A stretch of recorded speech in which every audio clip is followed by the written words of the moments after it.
Bert Blyleven on the mound for the Pirates tonight. 6'3", 207-pounder. Blyleven, 28 years old, born in Zeist, Holland. Now makes his home in Villa Park, California. He was 14-10 last year with a 3.02 earned run average, but has gotten off to a somewhat rocky beginning here in 1979. Winless in 2 decisions, a 5.62 earned run average.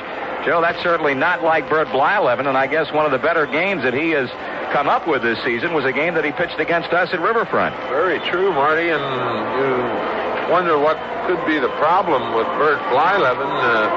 You look at 29 strikeouts, 41 innings. You look at 17 walks in 41 innings. You look at 48 hits in 41 innings, and, well, maybe that's the answer. He's not making the pitches that he normally does, but on the other hand, you look at his strikeout average per game, 6 per 9 innings, and that isn't all bad at all. So what Bert Blyleven's problems are, we cannot tell you. He threw extremely well against us over in Cincy last week, so what could be his problems, I do not know, but certainly we hope they continue tonight for him, because he just like to keep winning. It'd be an awful nice road trip, 5 wins and a tie. It ain't all bad at all. Joe, before we start, I talked with Grady Hatton about it. I'd be interested to know your opinion of the announcement out of L.A. today that the Dodgers have picked up Laren LeGros from the Chicago White Sox. A little surprising, to say the least, because I thought LeGros was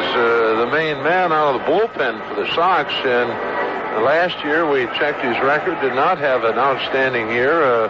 In 77, they just did a super job for Chicago, so apparently Laren not doing a good job for the White Sox. They apparently have someone else in mind, and the Dodgers needing some help down in their bullpen, I guess reaching for anything and taking a chance that what they do will be the right thing, because I guess when you look at the Dodgers, we haven't played them yet, but when you look at their box scores, their bullpen has been having problems, and I guess Tomlin sort of hopes that LeGros can shore things up for him. Well, we're ready to go as Ken Griffey steps in to face Bert Blyleven. Kenny batting .328 as we start play. The pitch is swung on, foul down the left field line and out of play, and this game is underway. So after a rain delay of approximately an hour and 20 minutes, we have started here in Pittsburgh. It'll be Griffey, Kennedy, and Concepcion on the top of the first for the Reds, who seek their 18th victory of the season. Pitching Blyleven, taking a breaking ball. Griffey inside. The count evens at 1-1. Kenny had a rough go of it in Chicago, I'll tell you. Only 1 hit and 15 times up, and hoping to turn it around here in Pittsburgh. He bounces one toward shortstop. Foley makes the play, throws on to John Milner, and gets him for the first out. As Junior Kennedy heads playward, we'll lay out the Pirates defensively. Milner at first, Stennett at second, Foley at shortstop, and Garner at third base. In the outfield, they've got Robinson in left, Moreno in center, and Parker in right, and Ed Ott behind the plate. Kennedy, an excellent job yesterday. 2 hits, both doubles, and 4 times up. He scored a couple of runs. Pitch to him is taken for a strike away at the letters in the outside corner. Junior batting .280 has driven in 1 run. Now the 0-1 pitch, and that strike 2 call. That pitch located pretty much in the same area as the first strike that Kennedy took. No balls and 2 strikes with Dave Concepcion on deck. Blyleven working quickly and Kennedy checking his swing. Now they look to the first base umpire to make the ruling on it. He is standing motionless and now indicates that Kennedy was able to hold up in time. Dick Tremblay, our plate umpire, Bob Nelson at first, Joe Schratz at second, and Harry Smale, the umpire, at third. Kennedy swings and grounds one hard into right field for a base hit. So Junior picking on a 1-2 pitch from Blyleven and singling into right. That'll bring up the hot hitter in the Reds lineup right now, and shortstop Dave Concepcion.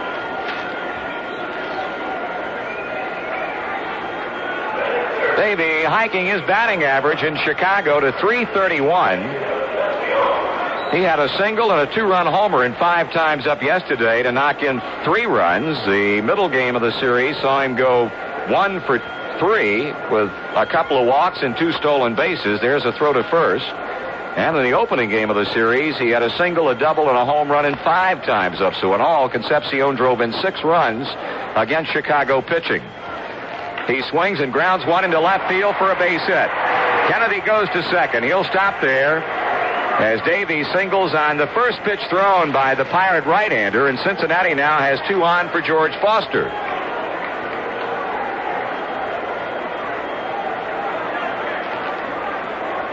George hiked his National League leading RBI total to 27 yesterday.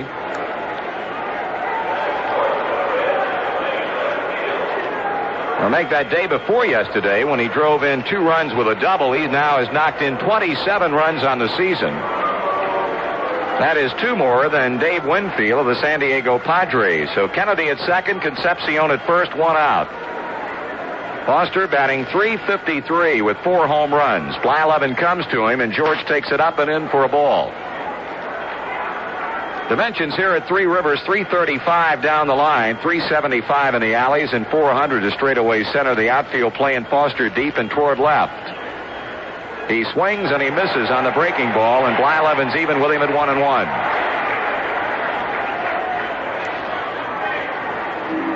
Reds taking 2 in a row in Chicago before the suspension of the 7-7 tie yesterday afternoon. 1-1 pitch, swing and a miss, strike 2. Well, we'll be making that one up prior to the regularly scheduled July 23rd encounter. That'll be on a Monday afternoon at Wrigley Field. 1 ball and 2 strikes. Blyleven in a first inning jam and trying to pitch his way out of it as he jumps out in front on Foster with Champ Summers on deck. The right-hander pauses and pitches. Foster fouls off the pitch, and that'll be out of play.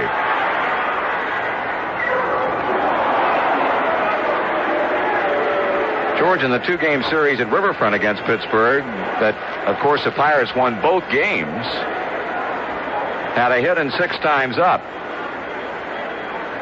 Kennedy singled to right with 1 out after Ken Griffey opened the game by bouncing to shortstop. Concepcion had a base hit to left.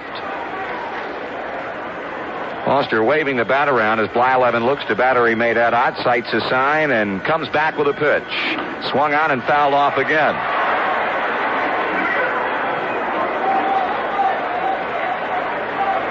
Count holding at 1 ball and 2 strikes.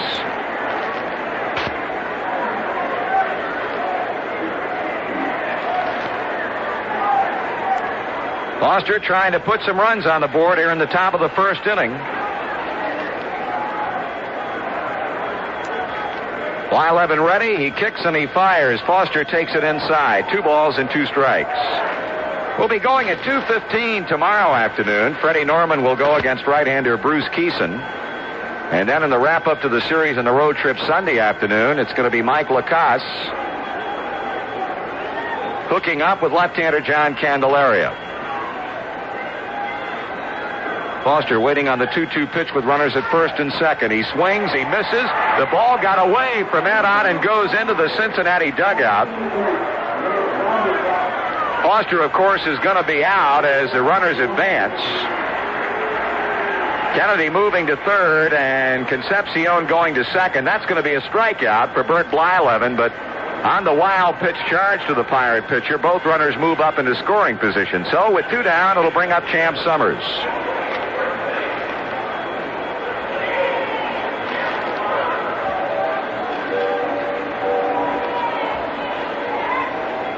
Summers batting .257 with 1 home run and 9 runs batted in. Right now, Ed Ott goes to the mound, along with third baseman Phil Garner, to talk briefly with Bert Blyleven, who has just come up with a big strikeout of George Foster, but the wild pitch sends Kennedy to third and Concepcion to second. Champ Summers, along with Junior Kennedy, has done an excellent job in filling in. Here's a pitch, and he takes it high. That's a wild one. Here comes Kennedy home with the game's first run. So Bert Blyleven uncorks back-to-back wild pitches, and this one the most damaging because Kennedy is home to give the Reds a 1-0 lead, and Concepcion goes to third. Marty, I just wonder if Ed Ott wasn't crossed up. In fact, Ott's chasing Blyleven out of the mound to have a word with him, and just the way Ott went after that ball, I have to believe that he was crossed up because that thing, I don't think Blyleven throws that hard. If he does, he should be about 7-0. Well, we got a break thanks to Bert Blyleven's wildness. 1 ball and no strikes on Champ Summers. Davey now down the line from third. The pitch taken high again. And a count of 2 balls and no strikes.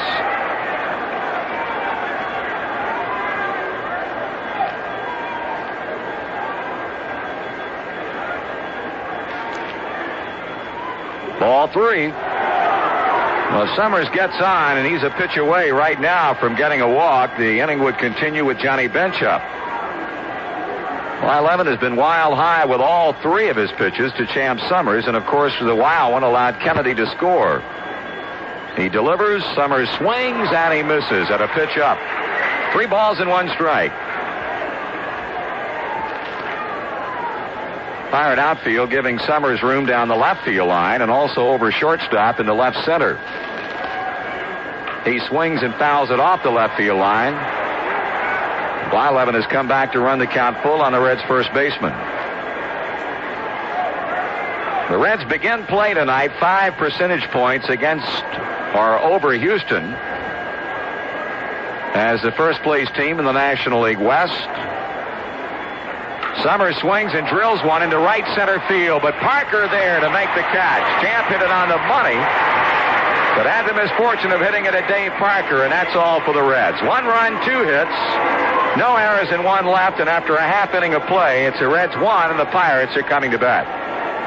Right now, at this very moment, even as I speak, and for a limited time only, you can get a quart of Marathon's new Ultra D 5W40 motor oil entirely free when you buy an Ultra D oil change and a new Marathon aggressor oil filter from a participating Marathon dealer. Make a change for the better. And see what a difference Ultra D can make in your car. Improved gas mileage, better engine protection, easier starts all year long, and you get 1 quart free with the purchase of a complete Ultra D oil change and aggressor oil filter. Make a change for the better. With new Ultra D. A change for the better. And get yourself 1 quart free. Make a change for the better with new Ultra D motor oil. From Marathon Oil Company. You know, if I were you, I'd get that free quart of oil right now. Make a change for the better with new Ultra D. A change for the better. And get yourself 1 quart free. Well, we look forward to returning home to begin a 6-game homestand. On Monday night, we'll have 2 Western Division teams coming in. The San Diego Padres Monday through Wednesday, 2 8:05 games Monday and Tuesday. And then our second business day special of the year, that'll be coming up at 12:30 in the afternoon on Wednesday. Then we'll have an off day next Thursday before welcoming in the Los Angeles Dodgers. And, of course, a resumption of what we certainly consider to be, and I think the numbers in terms of attendance would back us up, the best rivalry in all of Major League Baseball over the last few years. They'll be in Friday night at 8:05, a 7 o'clock game, our first of the season on Saturday night, and then a week from Sunday, a 2:15 start to wrap up the series and the homestand. Should be an exciting 6 days of baseball at Riverfront. We hope you're making your plans to be on hand. Plenty of seats available for all games in the series. Bill Bonham takes a 1-0 lead to the mound as Omar Moreno prepares to step in and kick things off for the Pirates. This will be the 4th outing of the year for Bill, who, of course, has been suffering of late with some shoulder problems.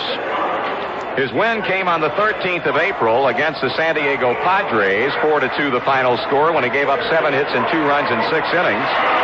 Prior to that, he pitched extremely well, only to come away with no decision against the Giants on the 7th of April. 3 hits, 2 runs in 7 innings. A Mike Ivey home run wiped out a 1-0 lead in the 7th inning of that one. And then in his most recent appearance, he was somewhat erratic 5 days ago, control-wise against Houston, allowing 5 hits and 4 runs in 3 innings. Bob Watson had a big 3-run home run off of him in that start. Moreno, a left-handed batter with excellent speed. He takes a strike. This is one of the hot hitters in the Pirate lineup of late. Moreno batting .333, which I think in some quarters quite surprising because he has never exhibited the tendency to hit for a high average in his short tenure as a big league ball player, but he's doing exactly that right now. He swings and fouls at the feet of Johnny Bench as the count goes to 2 strikes. Reds scoring in the top of the inning on a wild pitch by Bert Blyleven.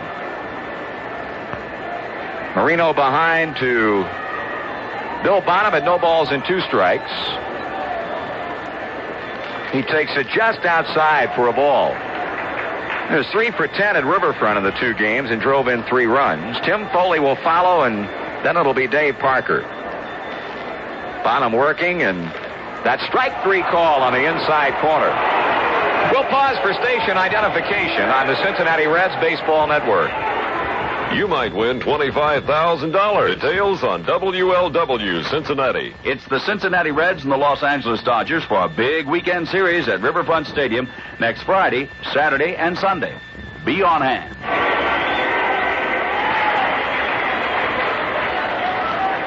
One away as Moreno is caught looking at a 3rd strike, and in now is right-handed batting shortstop Tim Foli.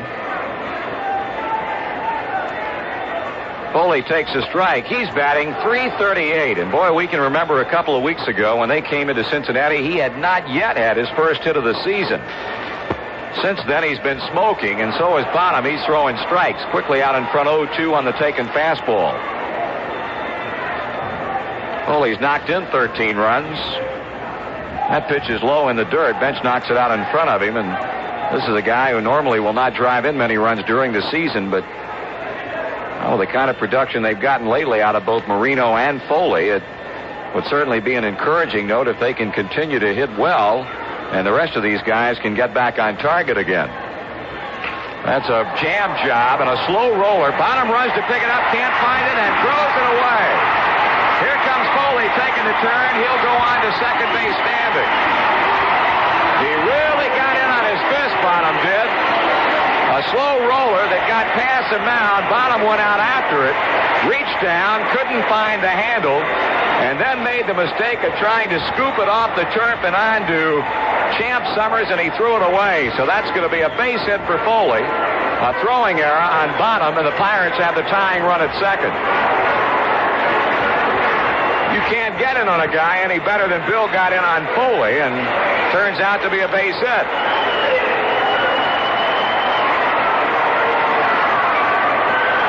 Here's Dave Parker, batting .323, but surprisingly has knocked in only 10 runs. He takes it low and inside for a ball.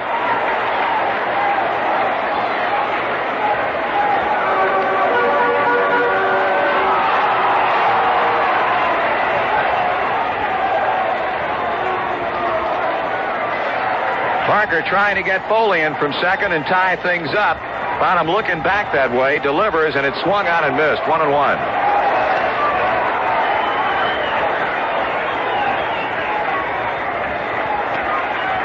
Parker, who always seems to hit Reds pitching well, certainly started out that way again in Cincinnati. He was up 10 times with 5 hits, including a home run. 1 out, 1 on, bottom of the first inning. The pitch, swing, and a miss, strike 2. Defensively, the Reds have Summers, Kennedy, Concepcion, and Knight in the infield at first, second, short, and third. Foster, Geronimo, and Griffey across the outfield from left to right. Johnny Bench behind the plate. He's in the process of hanging a sign for the benefit of Bill Bonham. And the right-hander's in with a pitch. Struck him out swinging.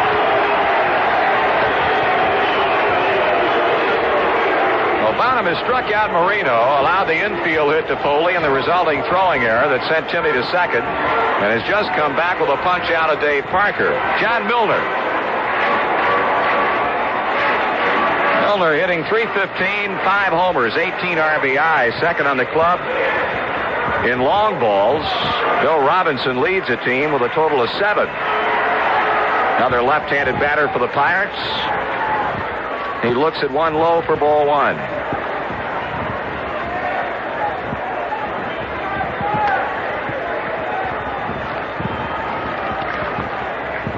Bill trying to leave Foli out at second base and protect the 1-0 lead. Swing and a miss on the changeup. Pirates are right now playing without the services of Willie Stargell, who has not started a game since the 1st of May. He suffered a hip injury earlier this season against Philadelphia, diving for a ball and re-injured it sometime after they left Cincinnati in a slide out at second base. Had some blood taken out of it yesterday, but they had hoped he would play tonight. Strike 2 call. Oh, we may see Stargell back in the lineup, possibly by tomorrow or Sunday. 1 ball and 2 strikes, at least here in the first. Bonham showing much better control than he did against Houston in his last start. Checks Foley, delivers to Milner. Line smash is foul past first base.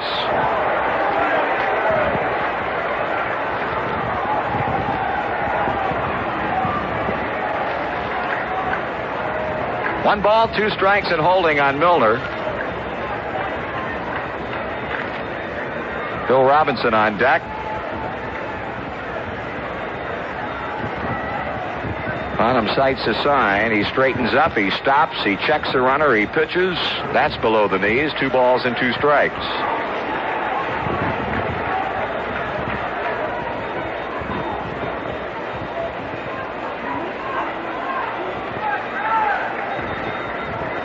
Outfield deep and straight away for Milner, and he now steps out.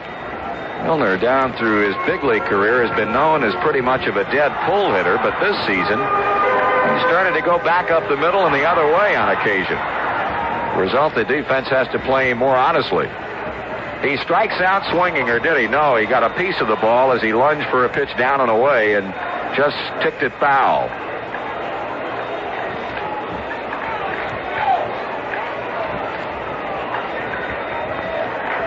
Joe Lonette, the third base coach for the Bucks, shouting instructions to runner at second base Foley. Now Monchak, the coach at first. 2-2 pitch. No, Bonham steps off the pitching rubber as he looks Foley back to second. Now he's ready, and Milner sends a fly ball into center field. Geronimo drifts back and makes a catch to end the inning. For the Pirates, no runs, 1 hit, 1 error, and 1 left. And at the end of 1, the Reds won, the Pirates nothing.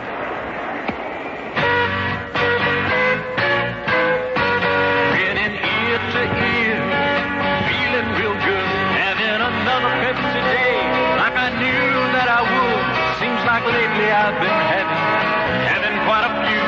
Thought I'd like to take the time to share one with you. Oh, come on and taste the Pepsi way. Come on and have a Pepsi day. Come on and have a Pepsi day. 'Cause over and over, time and again, there's nothing that I'd rather do. Sing and share a Pepsi with you. The Pepsi generation. Come on and taste the Pepsi way. Come on and have a Pepsi day. Come on and have a Pepsi day.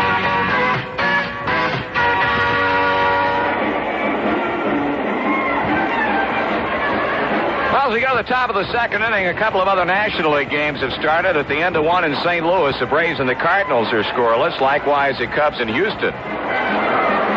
In the American League, at the end of 6 at Toronto, the Blue Jays trail the Texas Rangers 3-1. Baltimore has really come back after losing early 3-1 to Seattle. They've scored 4 in the third and 2 in the fourth inning, and now own an 8-3 lead at the end of 4.5 innings of play. Boston scored 8 times in the fourth inning. 10-0 over Oakland.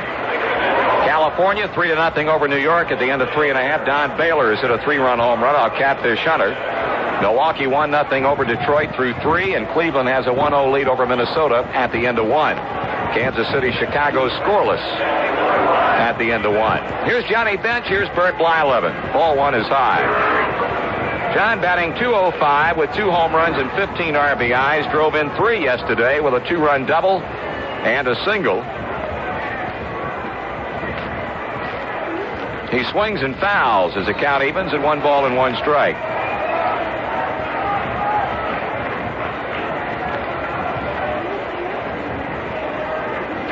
Bench, he'll be followed by Ray Knight and Cesar Geronimo. Reds leading 1-0 in the second. Swung on and drilled to left field. That's going to be a foul ball. Jumping on an off-speed pitch from Blyleven and hitting it deep down the left field line and fouled by maybe 2 to 3 feet.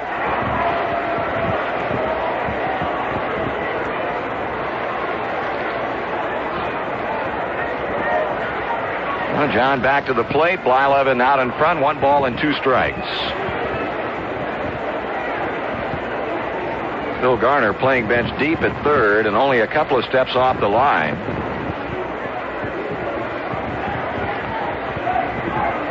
Blyleven back on the pitching rubber, tugs at the bill of the cap, checks in with Ott and pitches. Swung on and hit into right center field. That's going to be a base hit. That ball kicks by Parker and Moreno. Johnny chugging towards second base and nobody there to cover the bag. As the ball gets through, both Stennett and Foley had gone out into center field. And Blyleven had to quickly leave the mound and go out towards second as the ball hit off of his glove on the bounce and was finally picked up by third baseman Phil Garner.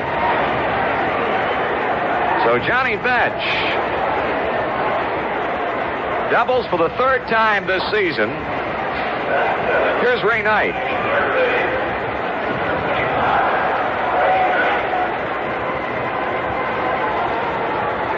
Knight batting .311. He's driven in 12 runs. High for ball 1. We mentioned the fact Boston scored 8 times in the 4th against Oakland, and an interesting sidelight to that explosion. Considering that ballpark and that many runs in 1 inning, there were no home runs hit.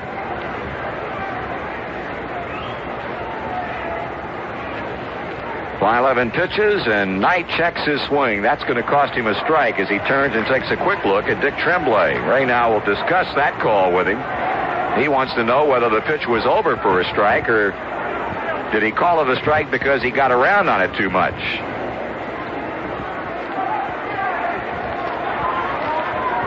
Now, the Reds scored in the 1st when Kennedy came in from 3rd on a Blyleven wild pitch. And we got a leadoff double here in the 2nd by Johnny Bench.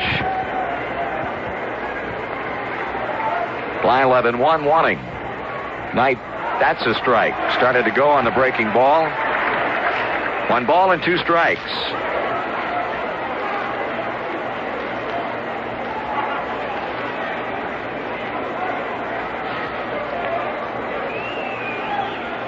Check swing on a pitch just outside. 2-2 on Knight. Couple of hits and 9 trips up against Pirate pitching this season. Geronimo watching the action from the on-deck circle. Bench a good lead at second. Knight swings. He drives one into right center field. Moreno and Parker are there. Parker will make the catch. Bench tags. He will come on to third standing as Garner picks up the throw from right fielder Dave Parker. So Bench advances a base on Knight's fly ball to deep right center field, and now Geronimo will try to get him home and give the Reds a 2-run lead. I want to remind you that now is the time to begin working on that banner you're going to be entering in the Reds Banner Day Parade. It'll be on June the 3rd when the Reds take on the Philadelphia Phillies. If you are inquisitive about the Banner Day rules and information, all you have to do is call or write the Reds office at Riverfront, and they'll be happy to give them to you. Well, that's an encouraging sight. You see the moon up above the stadium out in left center field. Really was a beautiful day all day long here in Pittsburgh, a summertime day, and then the rains came and came a bunch. But we're playing. The infield is in. Bench is at third. Geronimo takes it inside.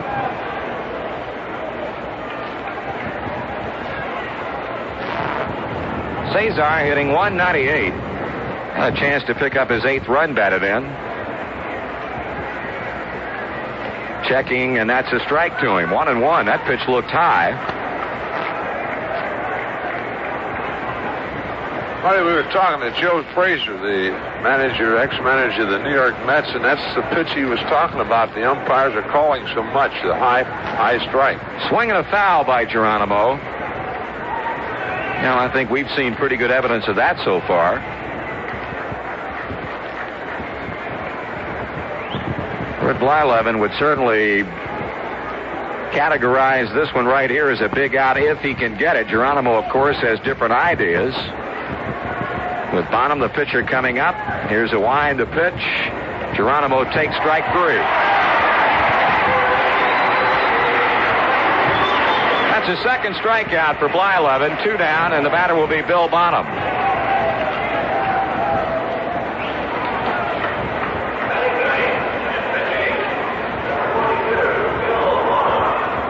Bonham up only 5 times this season without a hit.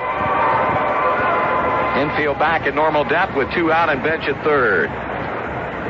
Curveball misses outside for ball 1.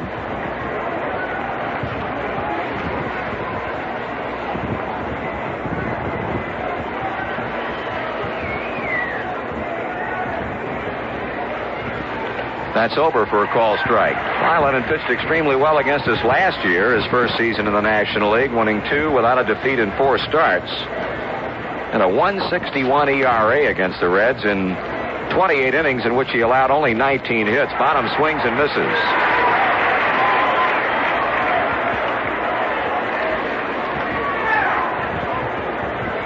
Two out, bench at third here in the top of the second. The Reds lead the Pirates 1-0. Bonham bouncing one over the head of Garner, fielded by Foley, uncorks the throw and got him easily at first base. The Reds threatened, but come away with no runs on a hit and a man left in the middle of inning number 2 in the series opener at Pittsburgh. The Reds won and the Pirates nothing. The time is right, that feeling's coming through. Real beer lovers know only one beer will do. Stroll for the real beer lovers. Stroll tastes like no other. Stroll for the real beer lover. Everyone knows it's the beer lover's beer. Family brew for over 200 years. Real beer lovers say they go out of their way for a stroll.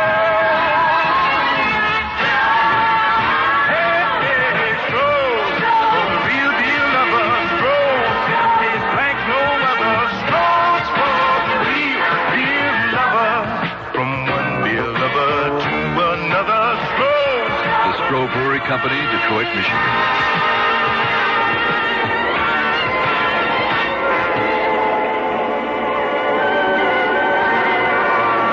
Well, if it's been a while since you've been by the Reds 580 gift shop in downtown Cincinnati, you're going to be surprised. They've got some terrific new things on the shelves.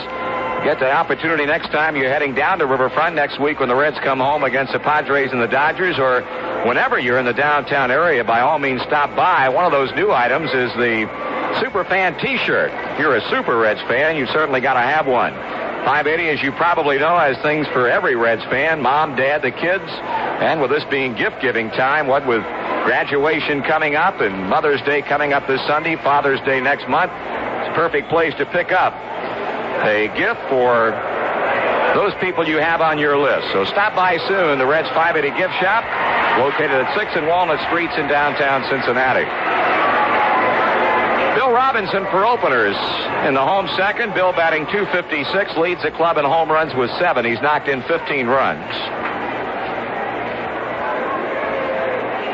Bonham pitches, and Robinson swings and grounds one into left center field for a base hit.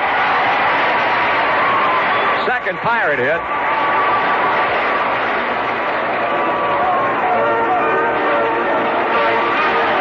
Catcher Ed Ott in for the first time. It's going to be interesting to see how much the Reds run on this guy if they get the opportunity in the series. He started out very poorly in that department, throwing runners out, very erratic, bouncing them in front of the bag and the such as that. But they say against the Atlanta Braves in the series just completed, said he was right on the money with his throws. Left-handed batter with some power. He grounds one to shortstop. Concepcion to Kennedy. Kennedy on to Summers. Not in time, says first base umpire Bob Nelson. Davey looked like he had trouble getting it out of his glove, and that eliminated the possibility of a double play, but they get the lead man, Bill Robinson, and that brings up Rennie Stennett.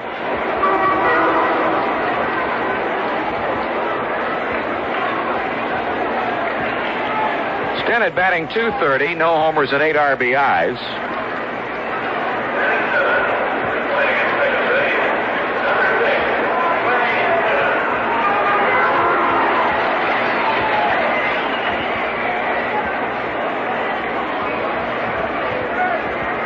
out leading at first with one down. Bonham with a long pause in the pitch. Stennett swings. A rocket shot by Concepcion into left field.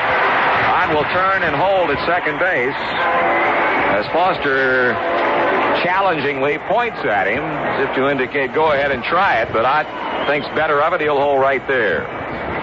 Well, in that Atlanta-St. Louis game, Adrian Devine has been forced to come in relief of Larry McWilliams. The Atlanta left-hander injured his elbow in the second. He's out of there, and Adrian Devine is now pitching out of the bullpen. Johnny Bench meeting Bill Bonham at the base of the mound as the Pirates try to churn it up here in the second with Ott at second and Stennett at first, and the batter will be third baseman Phil Garner.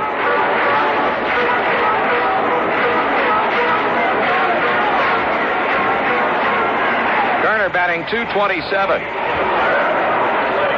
One homer and only 3 RBIs.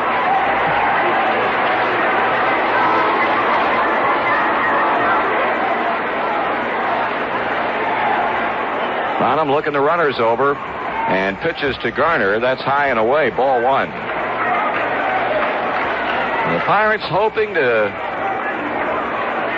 start closing ground between themselves and the Philadelphia Phillies. They are presently 9 games back of Danny Ozark's ball club and in 5th place in the Eastern Division with a record of 11-15. Swung on and sliced down the right field line, a foul ball and out of play as it falls into the Cincinnati bullpen. Phillies leading Montreal by a game and a half. The Philadelphia team, the winningest team in baseball, having won 21 of 28. Cardinals playing pretty well right now. They're in 3rd place, 6 back. Then Chicago 7 away, Pirates 9 out, and New York in the basement 11 1/2 games out of first. 2 on, 1 out. 1-1 pitch. Swing and a miss on a pitch down.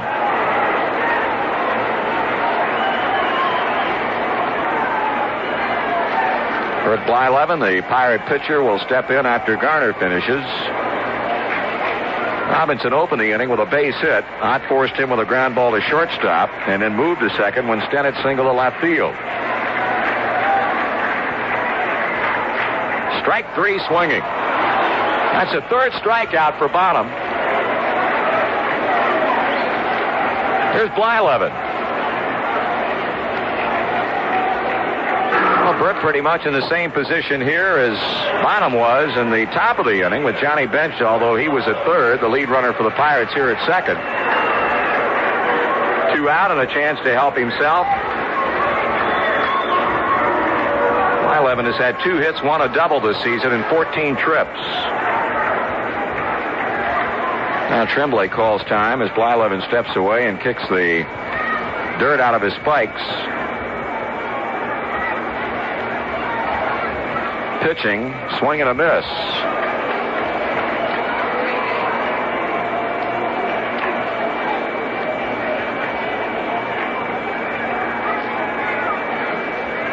Two men on, 2 men out, and 1-0 Reds in the second inning. Blyleven lines one into right field, but Griffey's there, and he'll make the catch. So for Pittsburgh, their numbers in the second, no runs, a couple of base hits, and they strand 2. Going to the 3rd at Three Rivers, the Reds 1, the Pirates 0.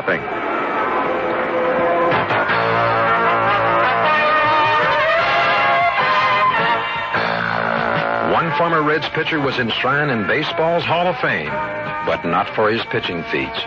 Rather, he was honored for inventing the pitch that changed the game and a lot of batting averages.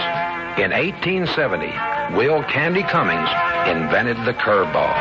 He got the idea from watching the erratic flight of clamshells that he used to throw around as a boy. And once he perfected the pitch, he brought it to the majors. Candy's tantalizing curve started a century of frustration for batters.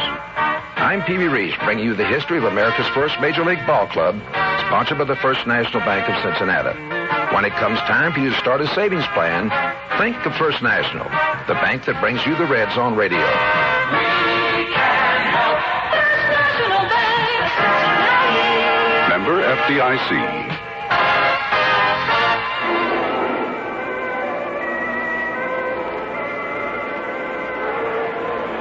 Top of the order for the Reds as we move to the top of the third inning, leading in this game by a score of 1-0. Ken Griffey will begin it for us, and here with a play-by-play, Joe Nuxall. Thank you, Marty. Griffey, Kennedy, and Concepcion here in the third inning. Kenny led off the game by grounding to Foley at shortstop. Ken hitting .328. 2 home runs, 13 RBIs. He has 9 doubles, a triple. Reds have had 3 hits off Bert Blyleven through the first 2 innings, 2 of them coming in the first inning, and Johnny Bench's leadoff double in the second.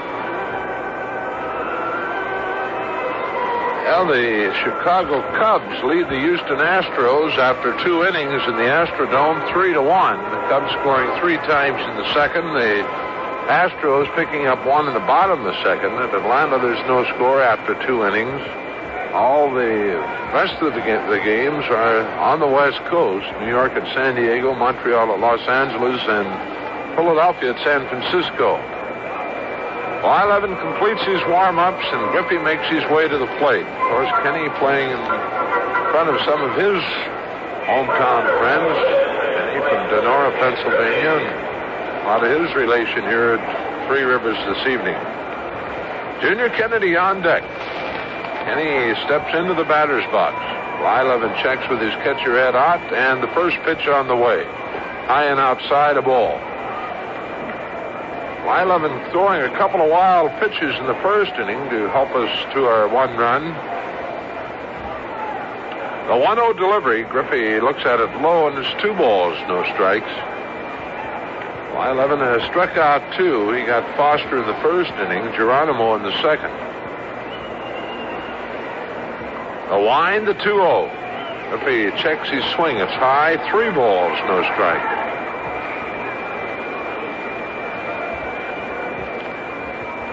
Reds and the Pirates meeting for the 3rd time this year. 3-0 delivery. Griff takes a strike to the heart of the plate. 3-1. Ron Plaza flashes another sign to Griffey. 3 balls, 1 strike. The pitch. Griffey swings and fouls it back and over our head. Full count. Oh, good crowd here at Three Rivers tonight. Interesting talking with the executive vice president of the Pirates, Harding Peterson, really laying the blame for the problems attendance-wise on the ball club, not the fans. 3-2 delivery. Griffey swings and hits it into left center field. Moreno chasing it down. He's there and makes the catch. 1 out.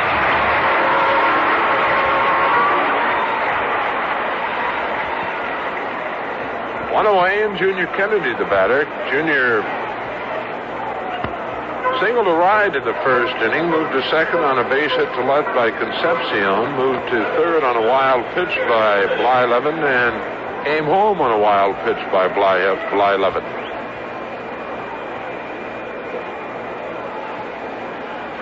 A wide the pitch. Kennedy takes high and inside, a ball.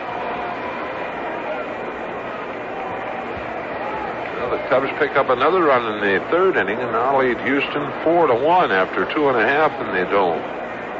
1-0 to Junior. Swung on, that's hit into center field. Another base hit for Kennedy, his second of the game. Moreno plays it back to the infield. That's hit number 4 for the Reds. And the batter, Dave Concepcion. A pitch in on Kennedy, and Junior lining it up the middle to center field.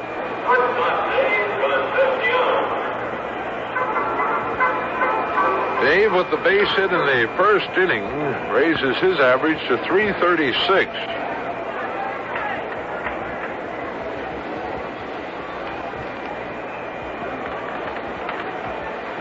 Blyleven waiting on Concepcion to step into the batter's box. Davey's still looking at Ron Plaza.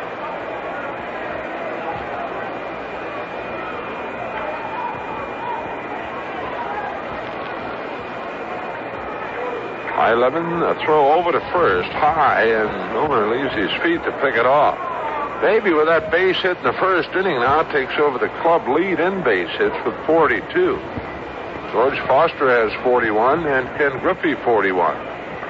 Kennedy off the bag at first. A stretch by Blyleven, and the pitch. High and inside, a breaking ball. 1-0.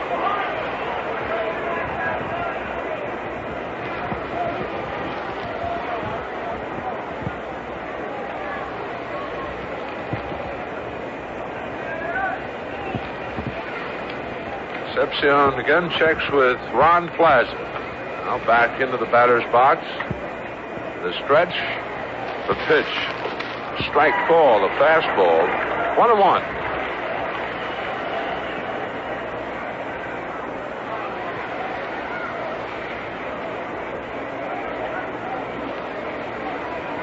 Blyleven has completed one game in his previous 7 starts. 1-1 with Concepcion. The pitch, that's just under the knees. 2-1 to count. Reds leading at 1-0 as they bat here in the 3rd inning. And about an hour and 15-minute delay at the start of the game tonight. Ott hangs the sign. Blyleven steps back off the pitching rubber. Now back on and throws to first base. Kennedy goes back hands first.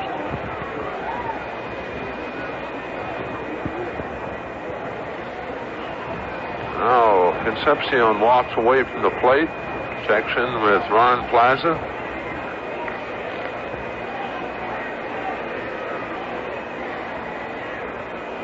Again a throw to first, and again Kennedy steps back.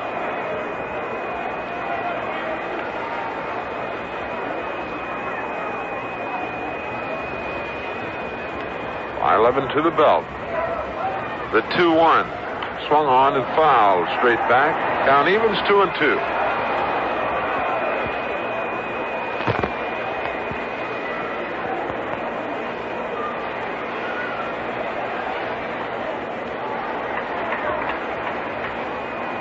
Two balls, 2 strikes to Concepcion with Kennedy at first base and 1 out. Blyleven sets and delivers.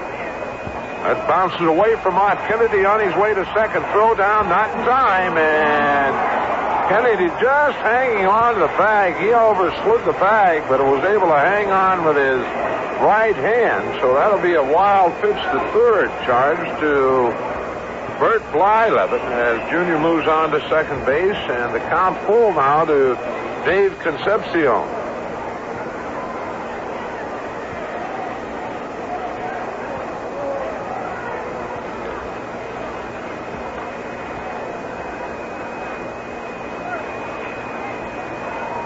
Pitch on the way, swung on and fouled.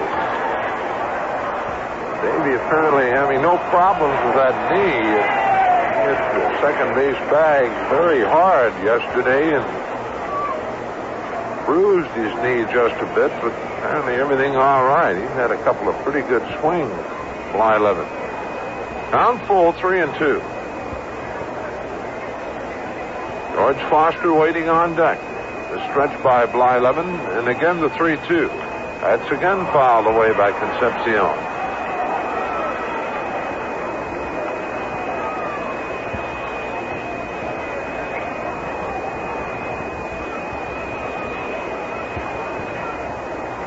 Now the umpires tonight, Tremblay behind the plate from Littleton, New Hampshire.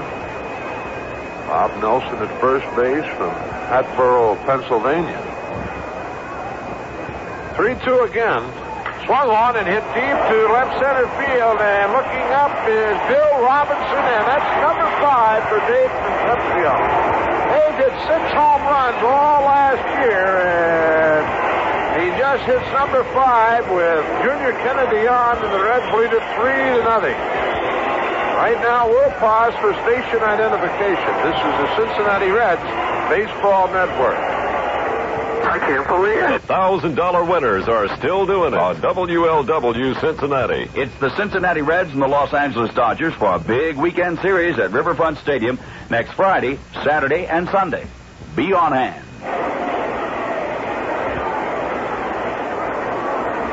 All right, it'll be George Foster, Dave Concepcion, his 5th home run of the year, the 3rd on this road trip, and he now has a total of 22 RBIs.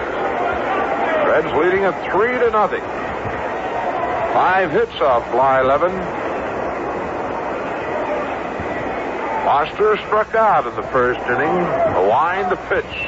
Curveball is inside as Foster jumps away. 1-0. George, a .350 batting average, 4 home runs, 27 RBIs. Foster asks for time now and steps away, now back in. Blyleven delivers. Foster swings and misses a fastball. 1-1.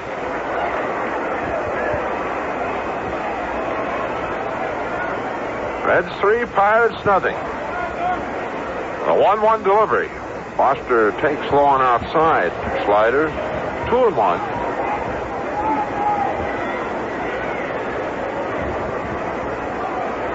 Two-one pitch. George swings and pops it into shallow right, going out Stennett. He's there and waiting on it. Has it for out number 2. 2 away. Champ Summers the batter. Champ lined hard to Parker in right field on a 3-2 pitch to end the first inning. Talking about the umpires, Bob Nelson from Hatboro, Pennsylvania. He has umpired in the West Carolina League, the Eastern League, and the Texas League. Bob, a graduate of baseball umpiring school. Breaking ball was under the knees to Summers, a ball. Joe Schratz, the second base umpire from Providence, Rhode Island. There's a strike called to Summers. 1-1. Harry Schmale at third base. Greenberg, Pennsylvania. 1-1 delivery. Inside with a slider. 2-1.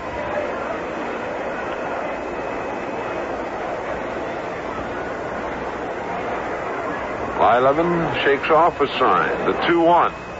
Summers looks at a breaking ball, and that cost him strike 2. Count even 2-2.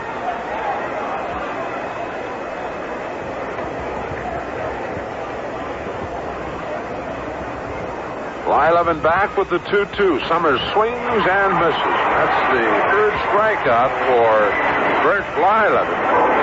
The Reds in the inning pick up 2 runs on 2 hits. There were no errors, no one left on base, and at the middle of the 3rd here at Pittsburgh, the Reds 3, the Pirates nothing. What makes us what you've been looking for? The little things that we do, and the way we welcome you. And could it be history? It's the food, just like a big boy plays. Everything is great. A chicken dish, crisp and golden, fillet of fish, that's love you're holding. Delicious, makes more of your favorites taste so good. A tasty meal, come and get it. The way you feel, you wanna get it. Come see the good people at Precious, 'cause Precious has so much more. Precious has so much more.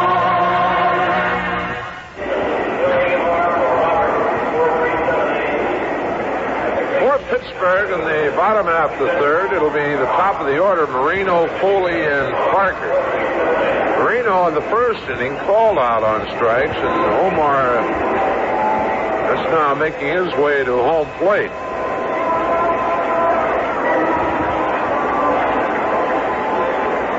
Pirates have had 3 hits off Bill Bonham. Foley's infield single in the first. Robinson singled to left center in the second, and Rennie Stennett singled to left also on the second inning. Omar Moreno, who has been swinging a hot bat for the Pirates, hitting .333.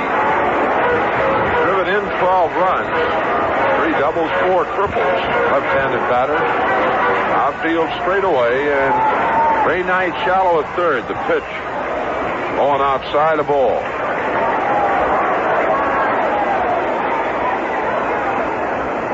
Bonham had struck out 3. He got Moreno and Parker in the first. And Garner in the second. The pitch swung on and missed, and it's even at 1-1.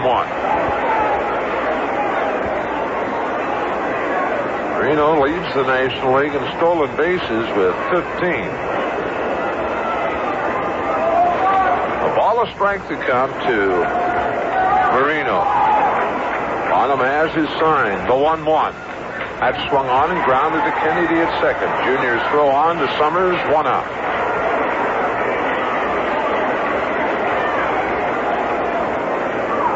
One down, and Tim Foli, the batter.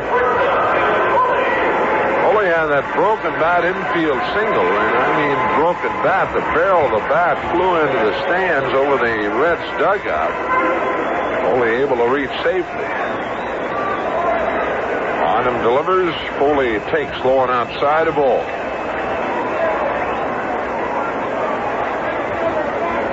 Bill making his 4th start of the year. Here's the 1-0. Foli takes this one inside, and it goes 2 balls, no strikes to Tim Foli.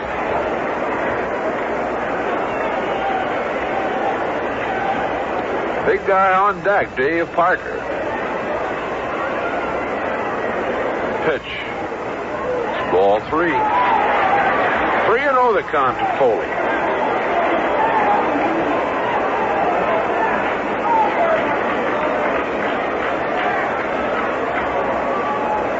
Bonham has the sign from bench. He delivers a 3-0. That's ball 4 high. Tim Foli reaches for the second time in the game. The first walk issued by Bill Bonham, and the batter is Dave Parker. Parker struck out in the first inning with 3 home runs, 10 RBIs, a .320 batting average. He's had 6 doubles and 3 triples.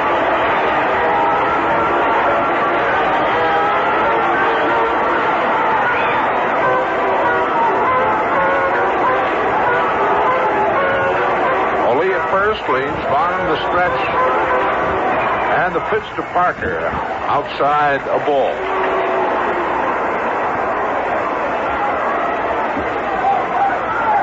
Bill had walked 5 in 16 innings coming in to tonight's game, and it struck out 5. Here's the 1-0. Parker swings and fouls to the screen. Count evens 1-1.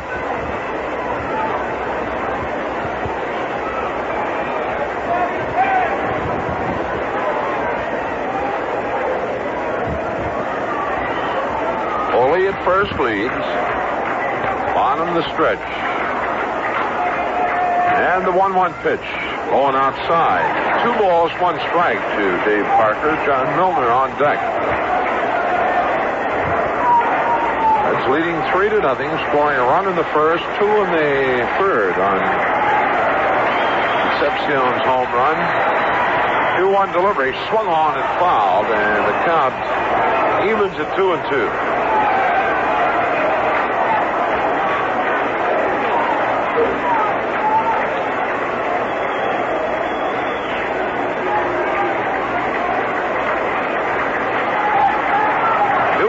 Two strikes to Dave Parker. Foli at first base. Bonham to the belt, delivered. That swung on and hit into right center field. Geronimo on the run. Griffey and Geronimo, and there she goes. That ball rolling, and this could be an inside the park home run. Parker on his way to third. He's going to make it easy. So another big jump in the outfield. Cost us 2 runs. Inside the park home run for Dave Parker on a ball that should have been caught. And, well, those things will happen, but not that easy. Well, what looked to be the second out of the inning winds up 2 runs for the Pittsburgh Pirates. Parker gets his 4th home run of the year, and it's a 3-2 ball game. Boy, oh boy. Looked like it'd be caught easily by Geronimo, and well, you don't know what the communications were out there, whether Cesar said anything or not. Kenny was almost there, and all of a sudden we saw nothing but a white baseball rolling against the fence. John Milner takes a strike from Bill Bonham. The count evens 1-1. Parker now with 12 RBIs on the year. Bill's 1-1 delivery. Inside fastball. 2 balls a strike.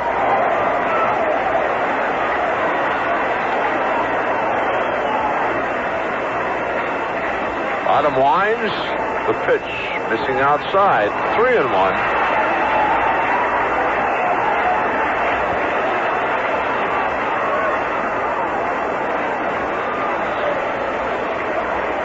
Milner away from the plate. Now steps back in. Bonham, the 3-1 delivery. Swung on, that's fouled. Backing out of play to the right side.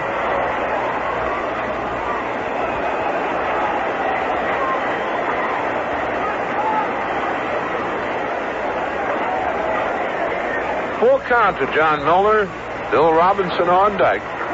Payoff on the way. Swung on. Fly ball. Right field. Ken Griffey waiting on it. And Kenny has it. 2 away.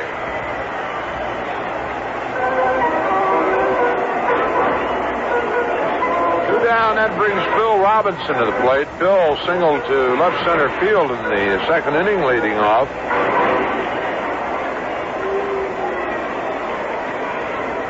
Robinson leads the Pirates in home runs with 7. He's driven in 15 runs and has 4 doubles with a now .265 batting average.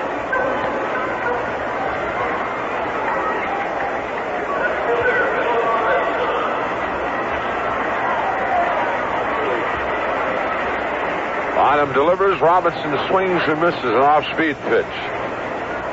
Bill Bonham should be sitting on the bench right now with a 3-0 lead. Robinson again swings at an off-speed pitch, and it's 0-2.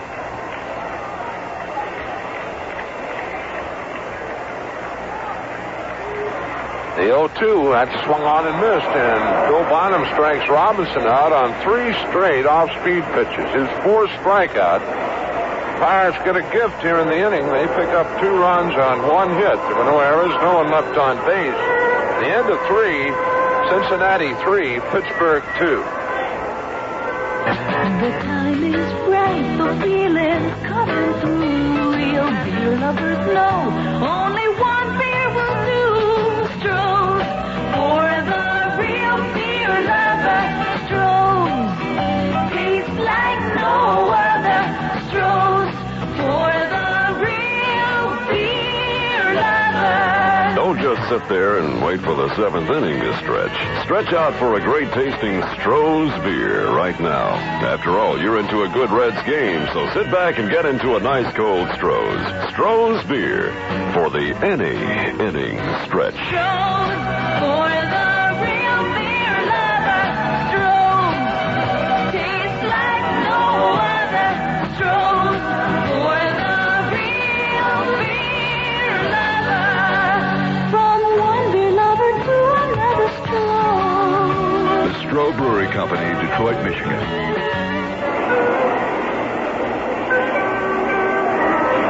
In the 4th inning for the Reds, it will be Johnny Bench to lead it off, followed by Ray Knight, then Cesar Geronimo.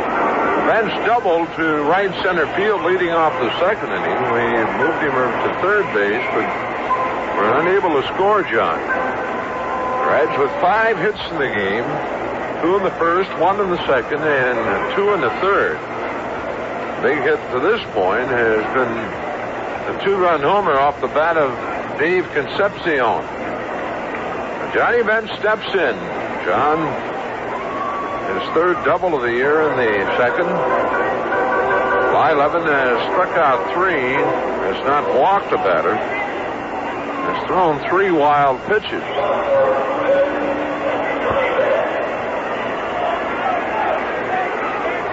First pitch to Bench, low and outside, a ball.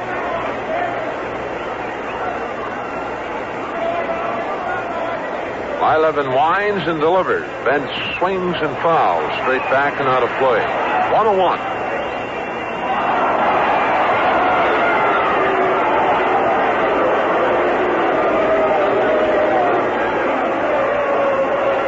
ball, a strike to Johnny Bench.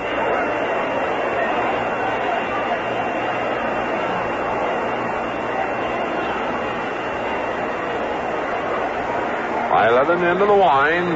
The 1-1 delivery. Breaking ball for a strike. 1-2.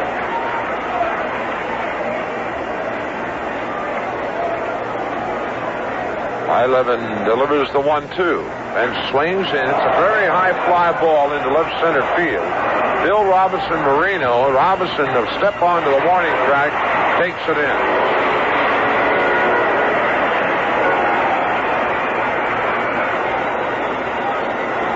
One out, Ray Knight to the plate. Ray, a fly ball to right center field, where Dave Parker pulled it in the second inning. Ray, a .311 batting average, 12 RBIs, 7 doubles. Blyleven delivers to Knight, and he swings ground ball up the middle. Foley can't get to it. It's into center field, a base hit. Marino plays it back to the infield. That's hit number 6 for the Reds.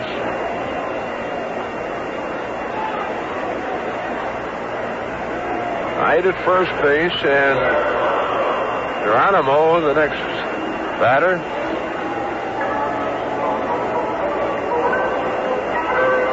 Chief called out on strikes in the second inning. They started hitting 196 with 7 RBIs. And 2 doubles and 2 triples. Blyleven delivers. Geronimo takes high and outside the ball.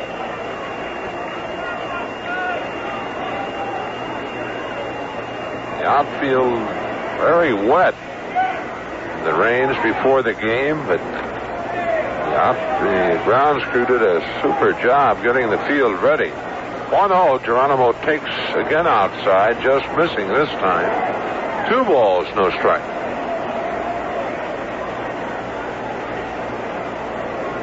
Two 2-0 the count to Cesar as he looks to Ron Plaza for the sign. Ray Knight leads at first. Blyleven delivers. Geronimo bounces it up the middle. Foley has it. Steps on the bag. On to Milner. Double play, and that's it. Play goes from 6 to 3. It's unassisted at second to get Knight. And the Reds in the inning. No runs, a hit, no errors. No one left on base. And at the middle of the fourth, the Reds 3, the Pirates 2. Right now, at this very moment, even as I speak, and for a limited time only, you can get a quart of Marathon's new Ultra D 5W40 motor oil entirely free when you buy an Ultra D oil change and a new Marathon aggressor oil filter from a participating Marathon dealer. Make a change for the better. And see what a difference Ultra D can make in your car. Improved gas mileage, better engine protection, easier starts all year long, and you get 1 quart free with the purchase of a complete Ultra D oil change and aggressor oil filter. Make a change for the better. With new Ultra D. A change for the better. And get yourself 1 quart free. Make a change for the better with new Ultra D motor oil. From Marathon Oil Company. You know, if I were you, I'd get that free quart of oil right now. Make a change for the better with new Ultra D. A change for the better. And get yourself 1 quart free.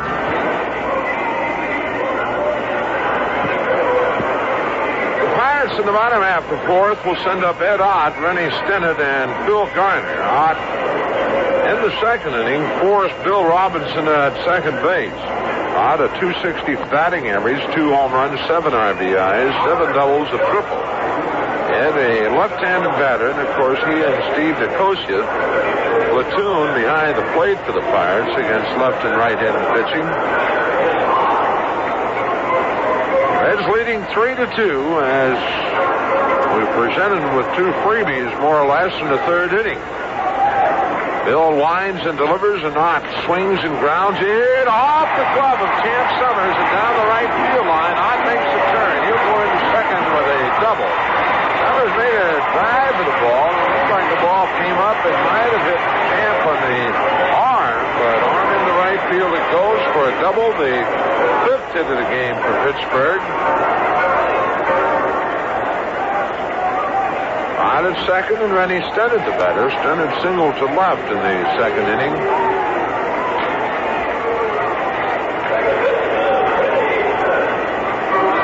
Stennett hitting 239, and well, you just know this young man's a better hitter than that. Came into the game hitting 230. Bonham the stretch. Now steps back off the pitching rubber, and Stennett backs away from the plate. He back in. Bonham sets. It's back. Ed Ott delivers. Stennett swings and fouls. Oh, fastball.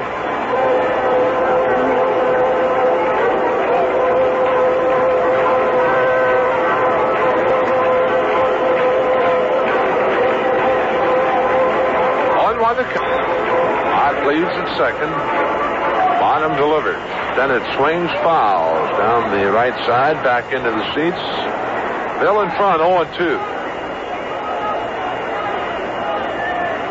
Rennie Stennett set a Major League record when he went 7 for 7 in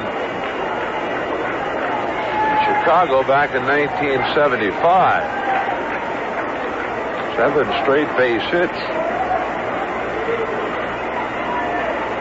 Here's the 0-2.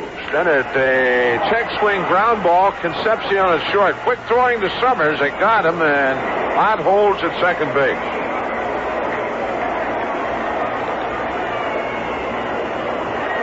One away now, and Phil Garner, the batter. Phil struck out in the second inning. Hitting 227, a home run, 3 RBIs. Had 9 doubles and a triple.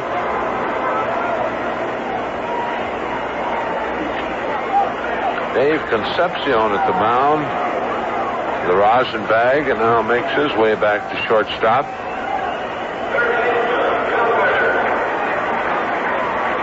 Ed Ott led out the inning with a double along the right field line. He's at second base with 1 out. Reds leading 3-2. Pitch to Garner, in at the knees, a called strike. Well, the final in the American League, Texas beating Toronto 3-1. John Matlack getting his first win of the year. Clancy the loser. 0-1. That gets through bench and onto the backstop. That'll be a wild pitch charge to Bill Bonham.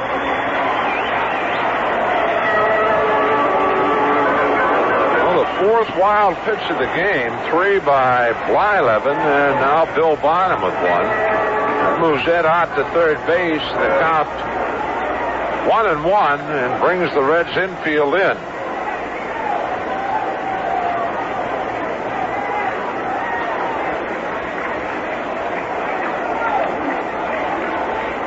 Ball a strike to the Pirate third baseman Phil Garner.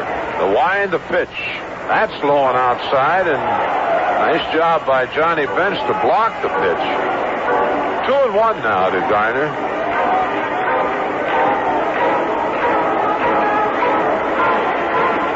Well, Ray Knight goes to the mound to have a word with Bonham.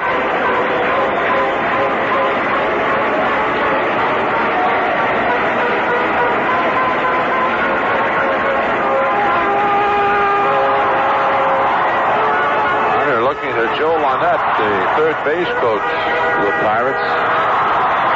Bert Blyleven, the pitcher, on deck.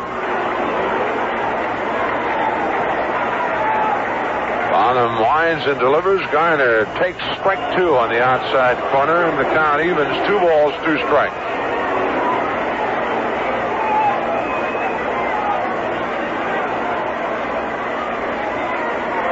Bonham checking in with Bench. Winds the 2-2. Garner swings in, lines it by Concepcion into left field, a base hit. We have a tie ball. Garner, his 10th RBI of the year. He hit that ball right on the nose. Blinded by the diving Concepcion. And number 6 for Pittsburgh. Have a tie ball game, 3-3, and the batter is Bert Blyleven. Blyleven in the second inning, a fly ball to Griffey in right field to end the inning. Blyleven has a 133 batting average. He's had 2 hits this season. Ray Knight in shallow at third, looking for the bunt. The stretch by Bonham, and he steps back off the pitching rubber. Now again the stretch, and the pitch. Blyleven squares the bunt, takes outside, and a bluff throw to first, but Garner hustles back. 1-0 to Blyleven.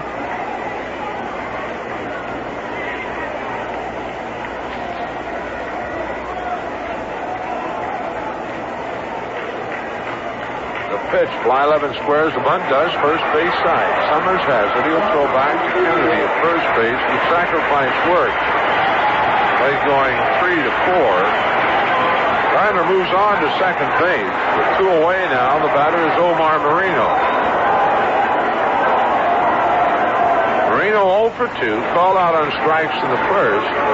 Grounded to Kennedy in the third.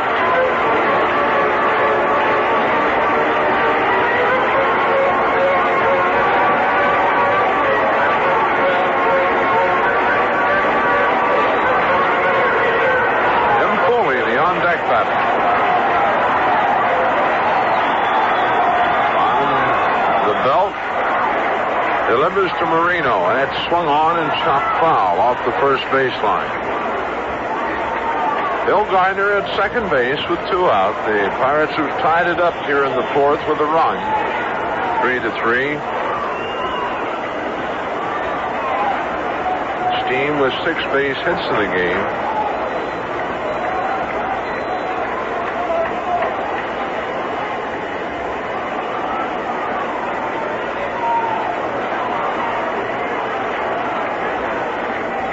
Call now is apparently a chunk of dirt right in front of the plate. Bench goes out and pats it down.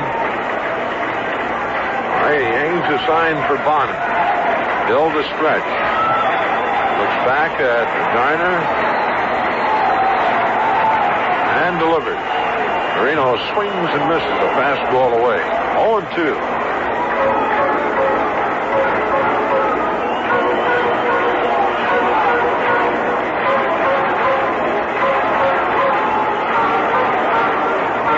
Field playing Moreno straight away, left-handed batter. Bonham sets. And the 0-2. That's swung on and foul by Moreno. Count holds, no balls, 2 strikes. Moreno has had 35 hits this year. That is the most on the Pirate Ball Club. Next to him is Parker with 33. Again, the 0-2. Swung on and missed, and that's the second time that Bonham has gotten Moreno. That gives him 5 overall, but the Pirates tie it up here in the fourth with a run on 2 hits. No errors. A runner left on base, and at the end of 4, it's the Reds 3, the Pirates 3.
Before the Reds bat in the top of the 5th inning, we'll pause for station identification. This is the Cincinnati Reds Baseball Network. $25,000. You might win it. Listen to WLW Cincinnati. The Cincinnati Reds invite business and businesswomen to take a long lunch hour at the ball game next Wednesday. It's the Reds and the Padres in a 12:30 Business Day special. Be on hand. Bonham Bonham leads it off in the 5th for the Reds. Back for the action, Marty Brenneman. Thank you, Joe. Bonham 0 for 1. He grounded out the shortstop in the 2nd.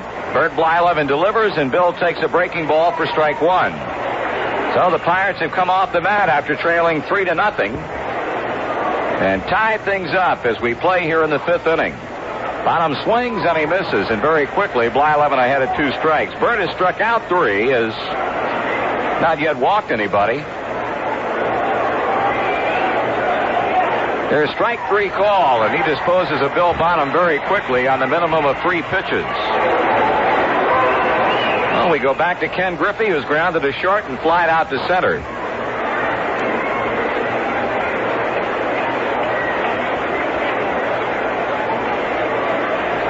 This reminder, stop by the Reds ticket agency nearest you. There's one located in Maysville, Kentucky at the Maysville Sports Shop.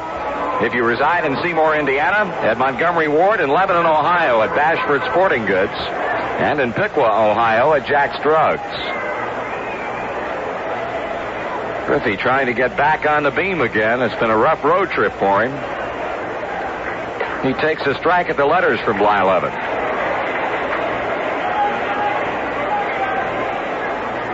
Right now, Ed Ott heads out to the mound to talk with his pitcher while we're tied with Pittsburgh in the 5th.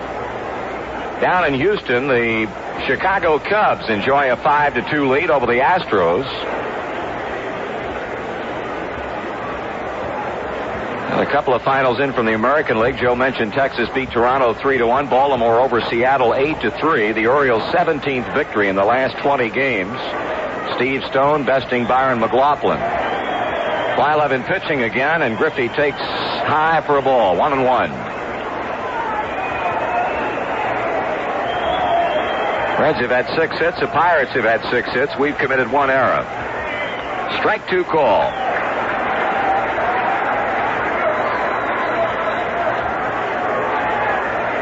One ball and 2 strikes. Griffey batting .323. Blyleven shaking off the sign. Now gets what he wants and delivers, and that pitch is just low and inside to square things at 2 balls and 2 strikes. Be going at 2:15 tomorrow afternoon. Pregame shows starting at 1:45. Freddie Norman against Bruce Keeson. Swing and a foul by Griffey.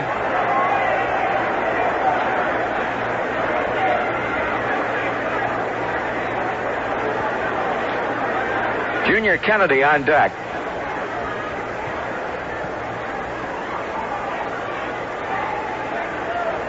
And the 2-2 pitch. That is just inside. Ott had cocked his arm to throw down to Phil Garner. That's how close the pitch was. And the trick play rules in favor of Griffey, and things are full up on him.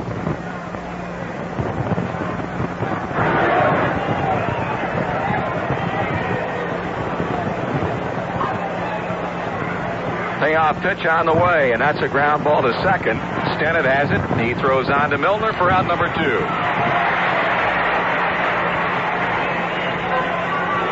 Here's a guy that has worn Blyleven out and 2 times up in the game. Kennedy singled to right in the 1st inning. He ultimately came around to score the 1st run on a wild pitch, and then banged a single to center in the 3rd with 1 out and rode home on Dave Concepcion's 5th home run of the season. Kennedy takes it up and in as he leans away from the pitch.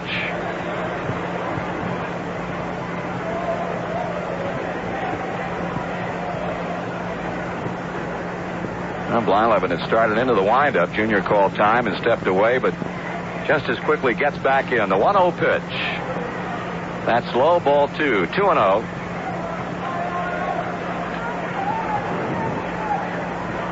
Blyleven looking for his first victory of the season tonight. And this is 8 starts. Swung on, fly ball. Right center field. Moreno pounds a glove and makes the catch. That's the first time tonight the Reds have gone down in order. We're halfway through the series opener in Pittsburgh with a score: Cincinnati 3 and Pittsburgh 3. The time is right. That feeling's coming through. Real beer lovers know only one beer will do. Stroh's for the real beer lovers. Stroh's tastes like no other. Stroh's for the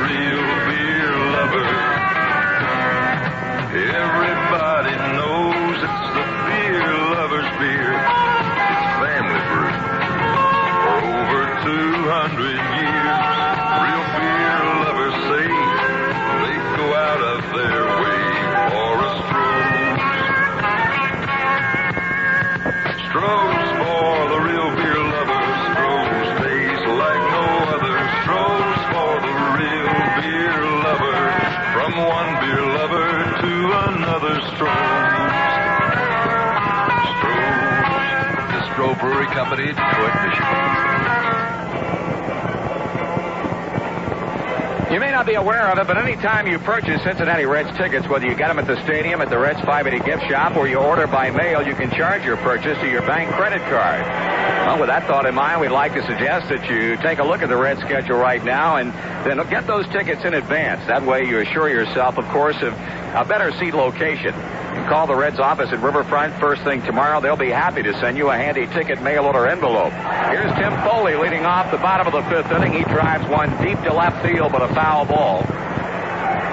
And again, be ever mindful of the fact that you can charge your ticket purchase to your bank credit card.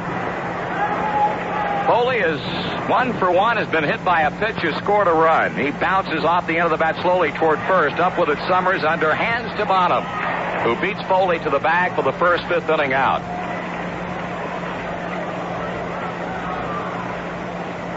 That'll bring up Dave Parker.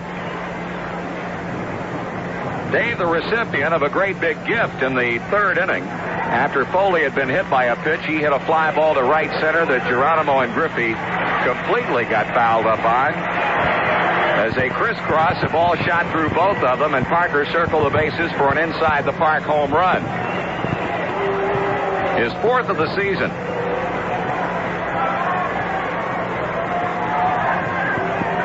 He swings and he misses.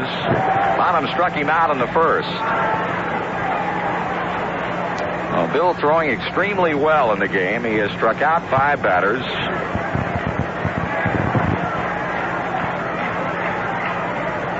That one a jam job that Parker fouls off third and back into the seat. Strike 2.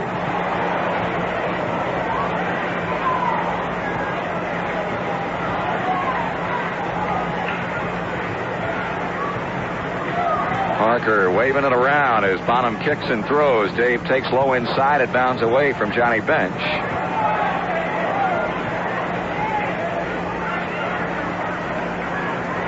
They play him deep and straight away, the Cincinnati outfield. Pitch.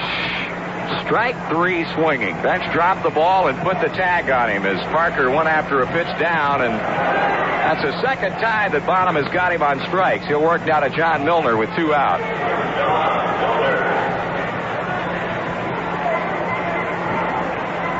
Milner has fly to center. He's also fly to right.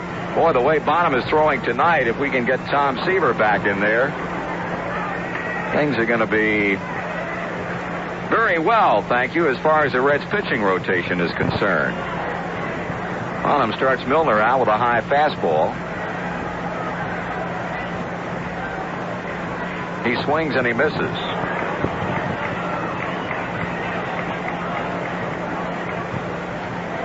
Milner started out the season like gangbusters and still hitting a very good .304 despite being hitless tonight. That's high as left-handed batter had a notion but decided to pass it by. 2 balls and 1 strike. 3-3, Reds and the Pirates with 2 out and the bases empty in the bottom of the 5th. That's a strike call on the inside. 2-2.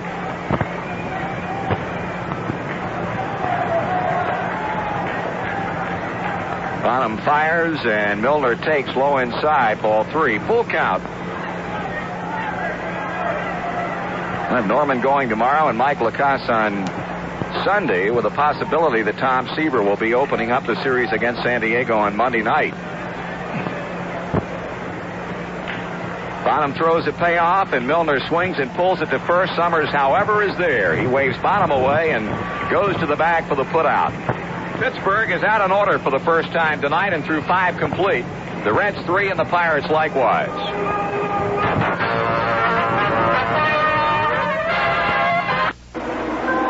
With Joe Nuxall, Marty Brenneman back at Pittsburgh, we move to the top of the 6th inning. It'll be Dave Concepcion, George Foster, and Champ Summers in a Cincinnati bid to break this 3-3 tie. Cincinnati got a run in the first inning on a wild pitch that scored Junior Kennedy. Dave Concepcion crushed his 5th homer of the year with Kennedy aboard in the 3rd, but then Pittsburgh came back. A 2-run inside the park homer by Parker in the 3rd, and tied it up in the 4th inning on a double by Ed Ott, a wild pitch, and a Phil Garner single. Davey 2 for 2 tonight with a single and the home run, and as Joe mentioned earlier, he hit 6 home runs the entire 1979 season, and already has hit 5 this season, with 3 coming on this road trip.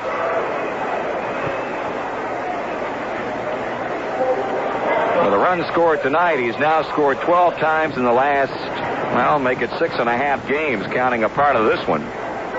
He swings and fouls it back of the plate. That'll be out of play. It's been good enough to allow him to take over the National League lead in runs scored with 28. And he's also hit safely in 8 of his last 9 games, counting this one.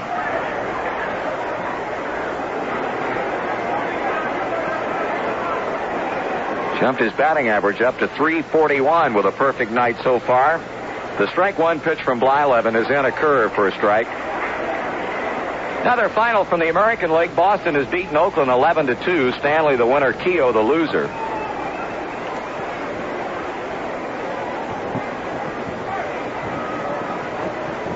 Up high with a fastball. Boston only a game back of Baltimore, and they'll remain 1 game back after the Orioles also won tonight. 1-2 pitch. He got around on a breaking ball, down and away, and that'll be a strikeout for Bert Blyleven, his 5th. So Blyleven has retired 5 batters in a row since the single by Knight in the 4th inning. George Foster is struck out. He's also popped to second.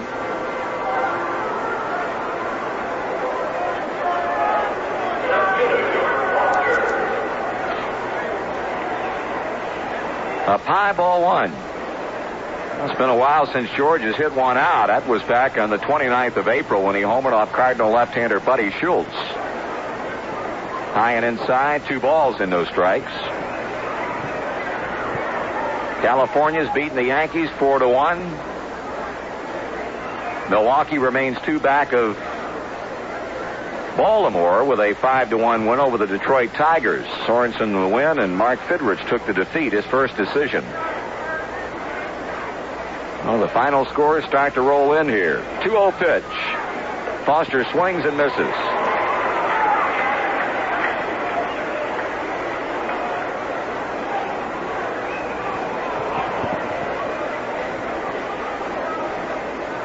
Blyleven kicks and throws. Foster takes a curve that just missed outside, ball 3.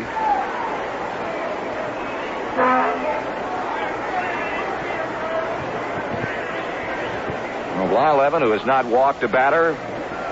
Bill Bonham has not walked a batter. Somewhat unusual when you're in the 6th inning and not yet a walk in the game. Here's a drive.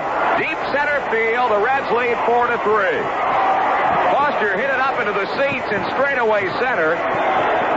And if you've ever been to Pittsburgh, that's about a $5 cab ride. So George gets number 5, and he makes it a big one as Cincinnati goes out in front 4-3. First, Foley had him set up with a fastball and didn't quite make it. No, I'd have to say he was looking for that pitch.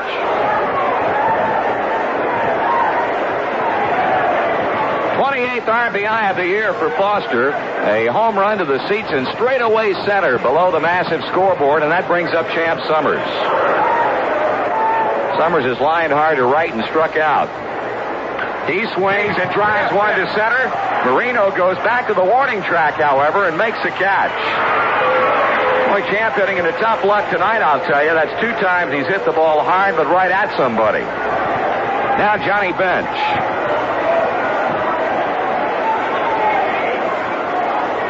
John double in the 2nd and fly to deep left center in the 4th inning.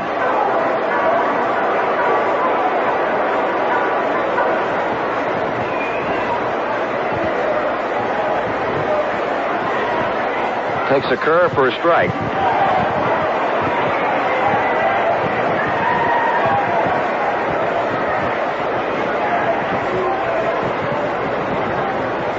That's in there for strike 2 call. Well, we've got something interesting unfolding in St. Louis tonight. At the end of 5.5, Braves and the Cardinals scoreless. Bob Forsch has thrown no-hit baseball through 6 innings. If you remember back to last year, he pitched a no-hitter against Philadelphia.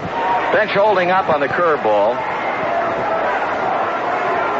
Well, we mentioned earlier that Cardinal team playing good baseball. They beat Houston 2 out of 3. 1-2 pitch to Bench. That's outside. 2 balls and 2 strikes. The Reds have gone out in front on Foster's 5th home run of the season.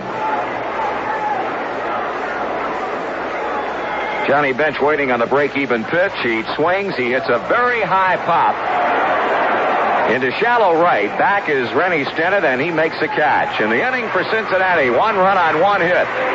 Through 5.5, Reds 4, Pirates 3.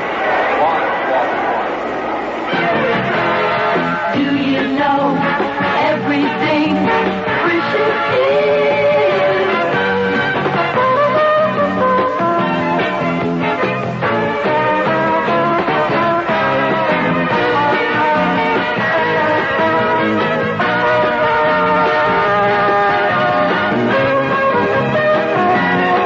Something quick for dessert tonight? Why not pick up something special from Frisch's? Frisch's has a large selection of luscious desserts available for carryout. Try a piece of cheesecake, or how about a whole apple pie? At Frisch's, carryout is always quick and convenient. Tonight, treat your family to a delicious dessert from Frisch's.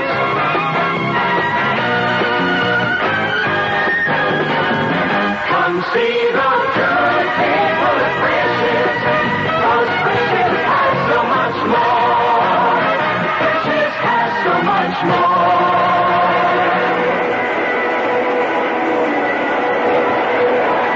Well, a big week of baseball coming up, and it'll all be at Riverfront Stadium beginning on Monday night. The Reds against San Diego for 3. Dave Winfield, Gaylord Perry, Randy Jones, and all the San Diego players will be in for 8:05 games on Monday and Tuesday and the 12:30 Business Day special on Wednesday. And following on the heels of that series, the Dodgers will be into town a week from tonight.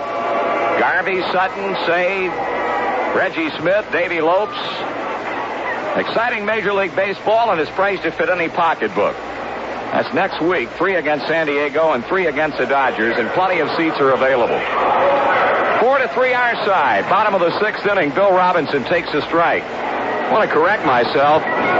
Bill Bonham has issued a walk. That came to Tim Foli back in the 3rd inning. That's been the only walk given up so far. 1 ball and 1 strike on Robinson, who is single and struck out.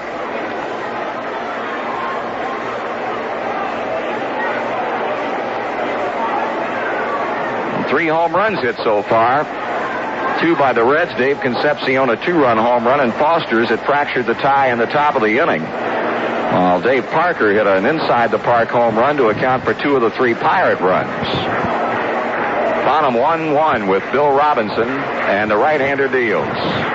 Swing and a miss.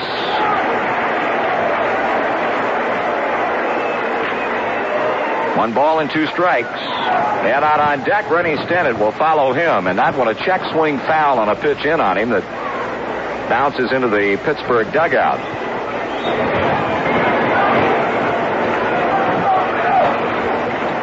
That one foul back, and another jam job.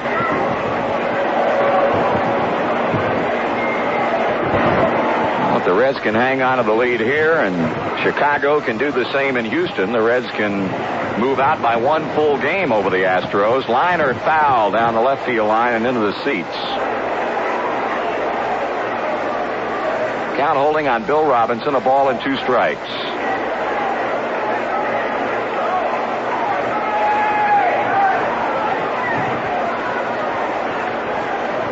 Bonham checking in with Johnny Bench. Pitching. Ground ball, glove by Bonham on the mound. He'll throw on to Summers for the out. Now the Reds and Bob Braun will team up next Friday, and they'll do it at Riverfront Stadium. Reds players will be putting on a clinic at 11 o'clock a.m. Then the Bob Braun Show airs live from the stadium at noon. The tickets are absolutely free. There'll be a limit of 6 to a request. If you want tickets, send to Reds Bob Braun Day, Box 661, Cincinnati 45201. Please include a self-addressed stamped envelope with your order. Ed Ott the batter with 1 out, and that's ball 1.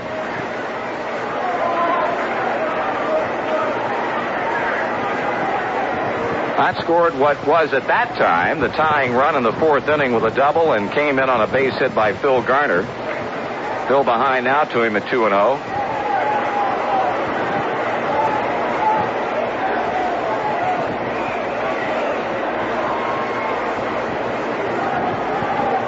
Swung on, ground ball down the left field line, base hit. Here's Ott taking the turn. He'll come on to second base. The throw by Foster will not be in time. Ott with his second double as he shot one between Ray Knight and the third base bag.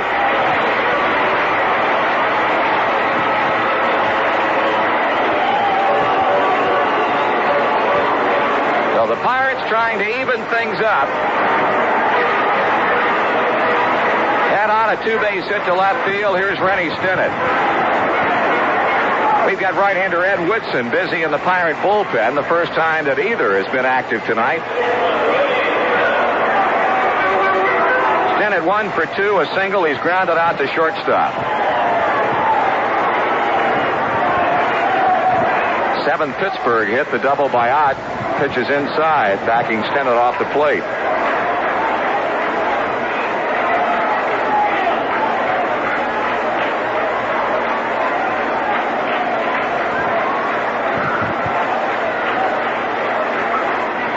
Swung on, fouled out of here to the right side.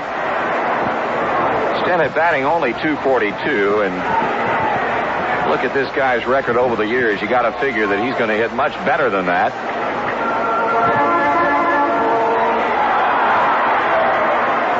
Although interesting comments by Charlie Feeney, who covers this ball club for the Pittsburgh Post-Gazette and our Touching Bases pregame show tonight. He said eventually he thinks Phil Garner will go to second. And Dale Berra will be the Pirate regular third baseman. 1-1 the count on the pitch on the way. High and inside. 2 balls and a strike.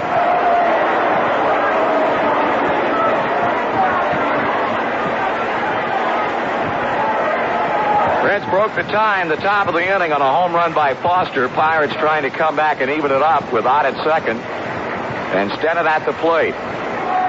Bonham pauses at the belt, delivers, and that misses outside, ball 3.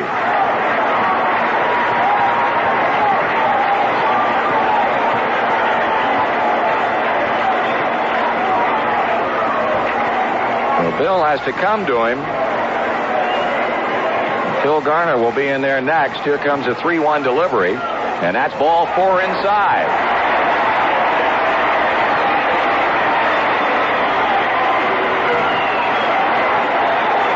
Allows his second walk, and Phil Garner, who singled sharply to left in the 4th inning to tie the game up, steps in as Dave Concepcion calls time and goes into the mound to talk with Bill Bonham. That's going to get some stirring around in the Cincinnati bullpen.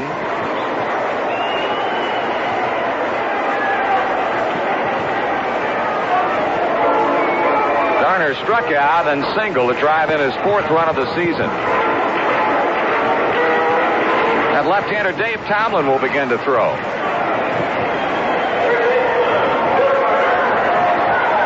On at second. Stennett at first, a double and a walk.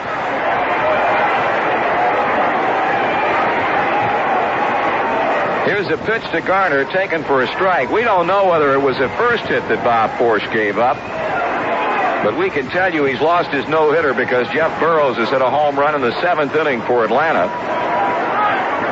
And that is the first run of the night. Swung on and fouled away. No balls and 2 strikes.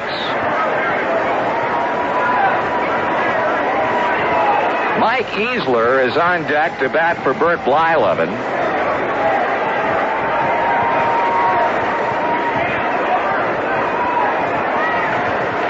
Well, I'm trying to bow his back and get out of the threat.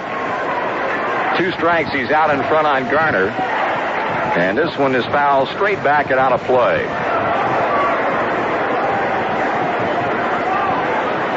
Well, our Greensboro entry in the Western Carolinas League falling to Asheville 7-1 tonight. That team had pretty pretty good winning streak snapped in the second game of a doubleheader last night. Bonham with a holding count of 2 strikes, delivers, and Garner takes a wild one and gets away from Johnny Bench. The runner's advancing. That's the second wild pitch thrown by Bill in the game, and both of them have come at very inopportune times.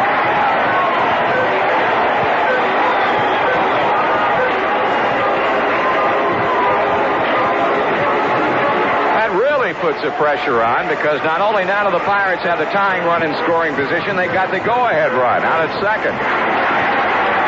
5 wild pitches have been thrown, 3 by Blyleven and now 2 by Bill Bonham.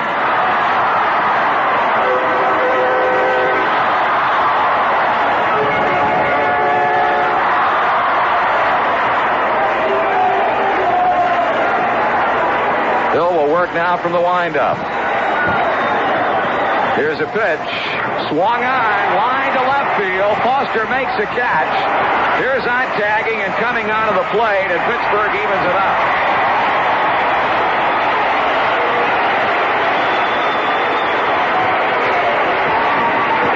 We'll pause for station identification on the Cincinnati Reds Baseball Network.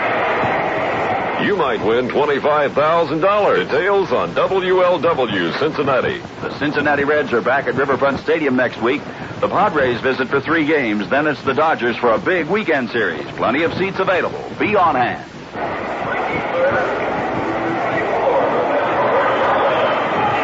Left-handed batting Mike Easler steps in to hit for Bert Blyleven as Pittsburgh takes advantage of the bottom wild one by getting a sacrifice fly from Phil Garner. Rennie Stennett remains at second base with now 2 away in the inning.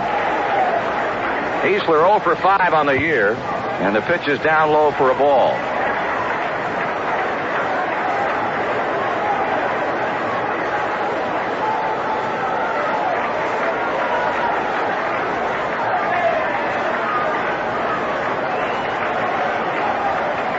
Bill looks long at second. Pitches. 2 balls and no strikes.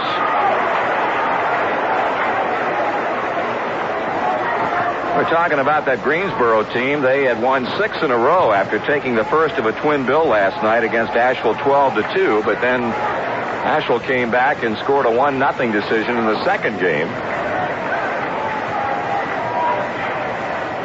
3 balls and no strikes. Tampa defeated Dunedin 5-1. Left-hander Bill Scherer fanned 10 to boost his record on the year to 2-0, and catcher Steve Christmas hit a 2-run home run.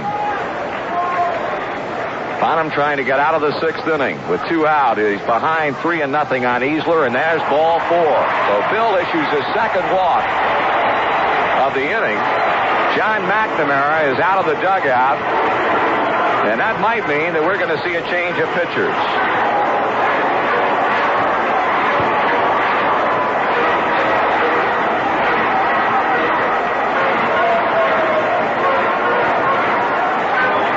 Left-hander Dave Tomlin all ready to go if need be. And, of course, the left-handed batter in Omar Moreno coming up next. McNamara has his entire infield crowded around him as he talks things over with Bill Bonham, and he's going to lead him around to face Omar Moreno.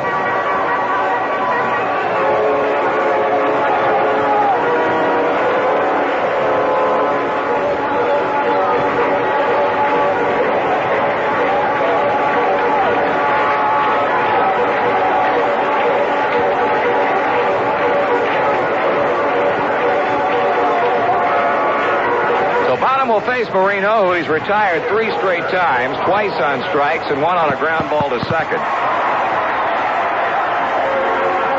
Rennie Stennett carries a go-ahead run at second. Mike Easler, the pinch hitter who got the walk, is on at first. Moreno takes a strike.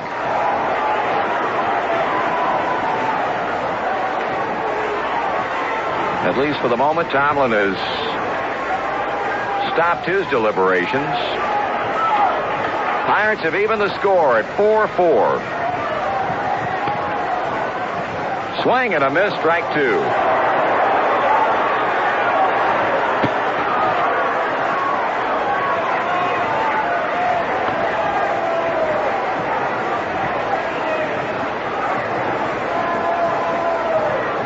Moreno well away from the plate. Bonham waiting for him to get back in. Pirate leadoff batter hitting .324 as he waits on the 2-strike pitch. He takes it low and inside.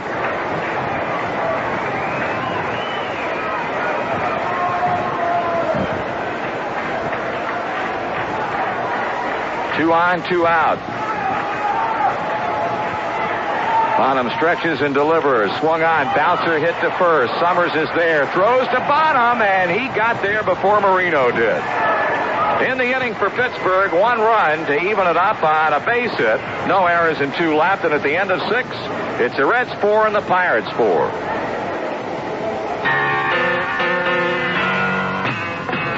The time is right, that feeling's coming through.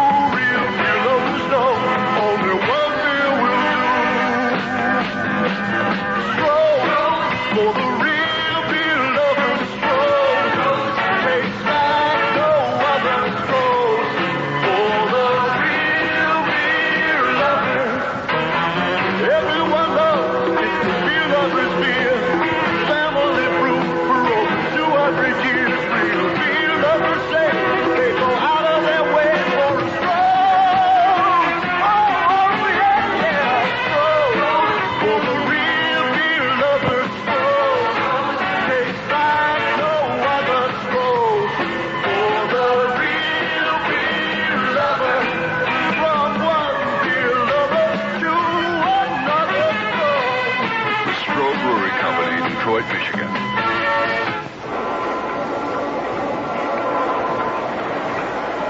Well, we're all tied up again as we head to the final 3 innings of play. Reds 4, Pirates 4. The lower third of the batting order will be coming up to bat off of a new Pittsburgh pitcher in the 7th inning. And to tell you about him and call the 7th, here's Joe. Thank you, Marty. The new pitcher is right-handed Ed Whitson, making his 9th appearance of the year. He's won 1 and lost 1 with a 3 earned run average. In 19 innings, Whitson has allowed 15 hits, has walked 14, and has struck out 9. Whitson, 6'3", 190-pounder from Johnson City, Tennessee, now lives in Irwin, Tennessee. Last year with the Pirates, won 5 and lost 6 with a 324 earned run average. Had 4 saves.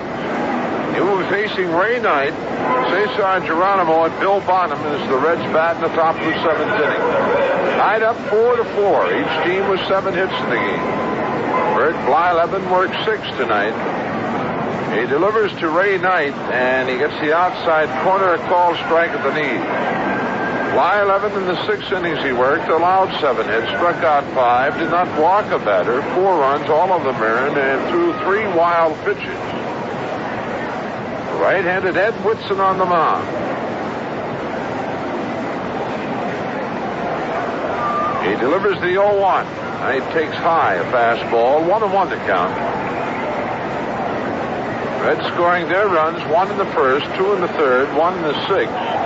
The Pirates getting theirs, 2 in the 3rd, 1 in the 4th, and 1 in the 6th. Whitson delivers the 1-1. Knight takes a ball down low, and it's 2 balls to strike.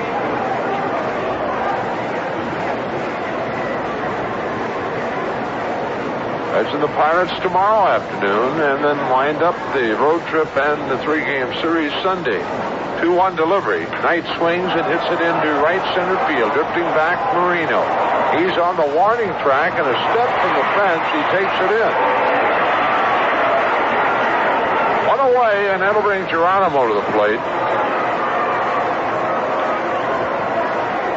Cesar has been called out on strikes and is grounded into a double play in his 2 times up.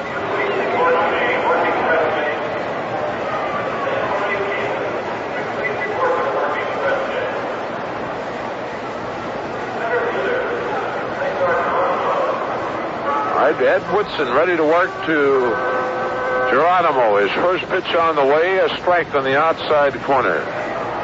Chief checking his swing, and Rick Tremblay going up the right hand, the plate umpire. The 0-1. That's strike 2 call, the fastball, and quickly the count 0-2 to Geronimo.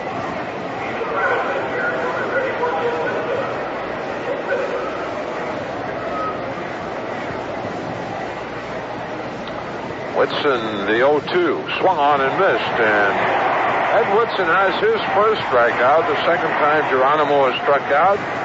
2 away, and Danny Dreesen is going to go to the plate to hit for Bill Bonham.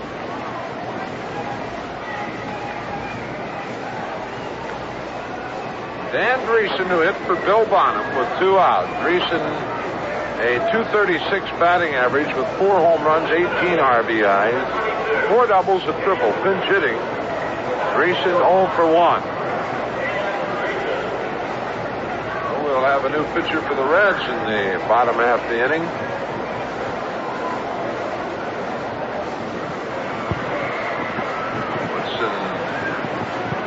Now Danny Dreesen asking the second base umpire, Joe Sharps, to move a bit to his right. All right, the pitch to Dreesen is taking a called strike.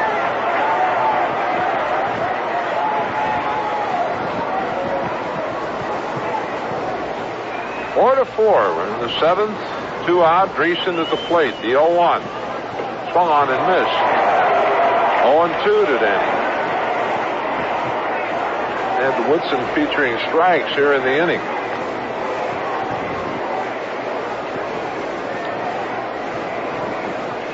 The 0-2. Dreesen swings a ground ball. Stennett at second has it. On to Milner. The Reds are out in order here in the 7th. Nothing across. In the middle of the 7th. Cincinnati 4. Pittsburgh 4. When your car needs an oil change, chances are what you say is change the oil, which is all you need to say unless you want to make a change for the better. Namely, new Ultra D motor oil from Marathon. Marathon's new Ultra D motor oil is a special blend of natural and synthetic ingredients that's really different from conventional blends. A special blend that means better gas mileage for you, more miles per tank full. New Ultra D motor oil was tested by independent laboratories, including road tests in typical city and highway driving, and the results were the same. Improved gas mileage, more miles per tank full. So go ahead, improve your mileage. Get your car's engine together with Marathon's new Ultra D motor oil. Make a change for the better with new Ultra D. A change for the better from the people who do it better. Marathon Oil Company.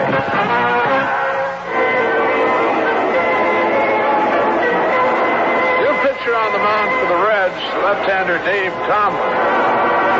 Tomlin making his 15th appearance of the year. He's 0-1 with a .321 earned run average.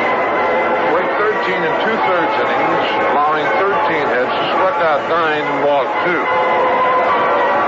He will face Tim Foli, Dave Parker, and John Milner as the Pirates bat in the bottom half of the 7th. Bill Bonham worked 6 innings tonight, allowed 7 hits, struck out 6, walked 3, 4 runs, all of them earned, and threw 2 wild pitches.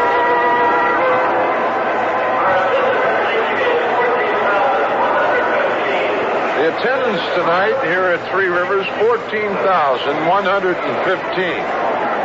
Tim Foli steps in. Tim 1 for 2 tonight. Had an infield single in the first, walked in the third and scored, and grounded to Champ Summers in the 5th, first base.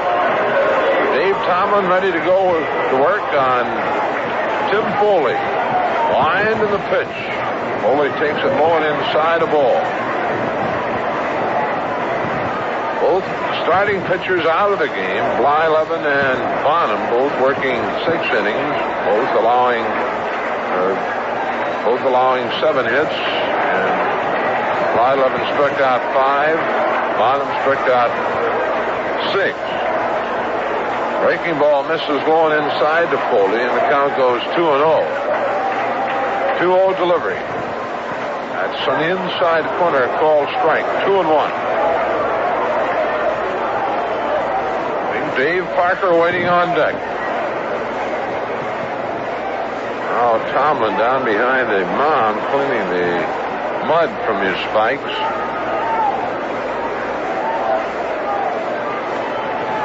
It's 2 balls to strike with Tim Foli. Only hitting .343. He's driven in 13 runs. has 4 doubles. Right-handed batter, Foley. Tomlin pitch. Swung on, hit into center field. Geronimo coming on, and he makes the one-handed catch. Coming right straight at home plate for out number 1. 1 down, and here's Dave Parker. Parker with the inside to park home run in the 3rd inning to drive in 2 runs, his 4th of the year. Now with 12 RBI.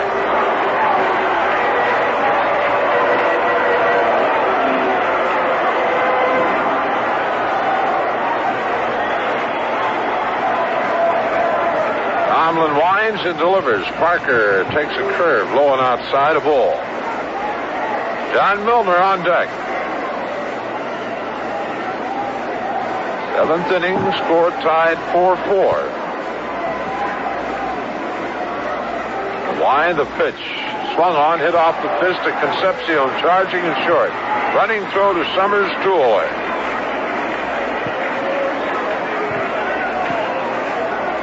Two down, John Milner to the plate. Milner 0 for 3. He has a fly ball to center, a fly ball to right, and is grounded to first his 3 times up. Tomlin delivers to Milner. That's swung on and bounced to Kennedy. Moving to his left, on to Summers, and that takes care of the Pirates in a hurry here in the 7th. Nothing across. And after 7, the Reds 4, the Pirates 4. Reach for the sun, for the one thing that'll make your day. Reach for the sun and say, hello, sunshine. Hello, sunshine.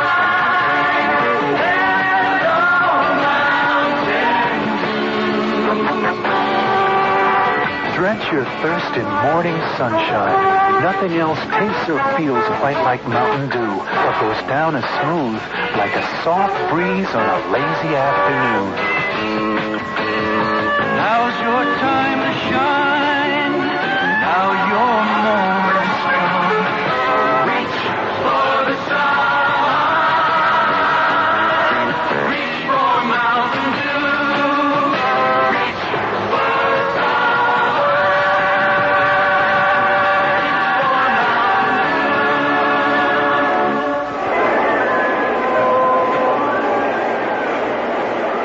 Inning totals look like this. The Reds 4 runs, 7 hits, and 1 error. The Pirates 4 runs, 7 hits, no errors. For the Reds, it'll be Ken Griffey to lead it off in the 8th inning, and back with the action, here's Marty. Okay, Joe, Kenny 0 for 3, so he's about due. Against Blyleven, he grounded out twice and flied out. Can't play one any closer than this one has been played. Reds led 3-0, then 3-2, then 3-3. Foster made it 4-3 with a home run in the 6th inning, only to have the Pirates come right back and tie it up in the bottom of the 6th off Bonham. Whitson retired Knight, Geronimo, and pinch hitter Dreesen in the 7th.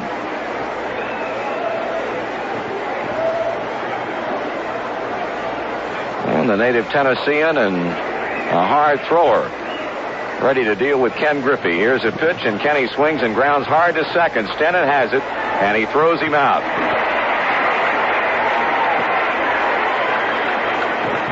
Very quickly brings up Junior Kennedy.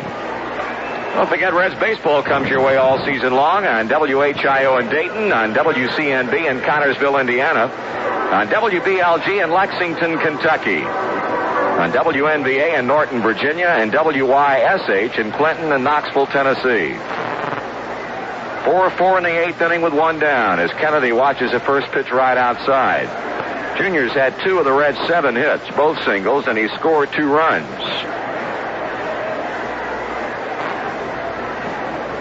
That's in for a call strike.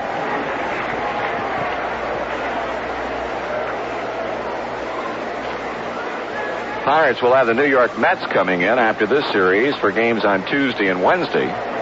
Swung on, ground ball, base hit by Foley into left field, the 3rd of the night for Junior.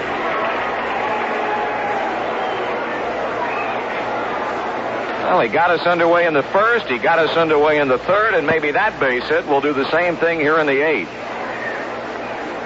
Dave Concepcion 2 for 3, a single and a 2-run homer.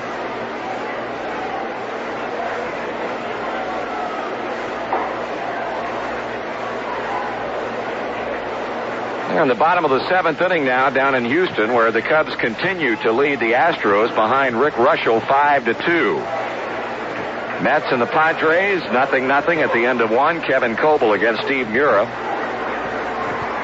And the Dodgers and the Expos and the Phils and the Giants about to start.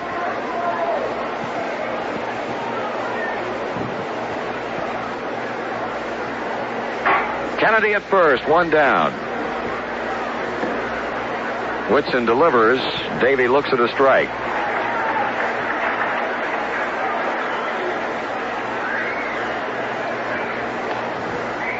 Ron Plaza flashing the sign from the third base coaching box for the benefit of the hitter. Junior edging off the bag at first, and Whitson turns and throws that way.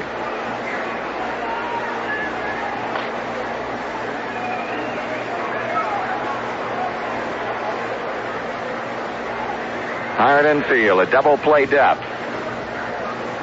Whitson sights a sign. He pauses, he pitches. Davey swings and fouls it out of play down the right side, and the count quickly goes to 0 balls and 2 strikes. And left-hander Grant Jackson has started to throw for Pittsburgh.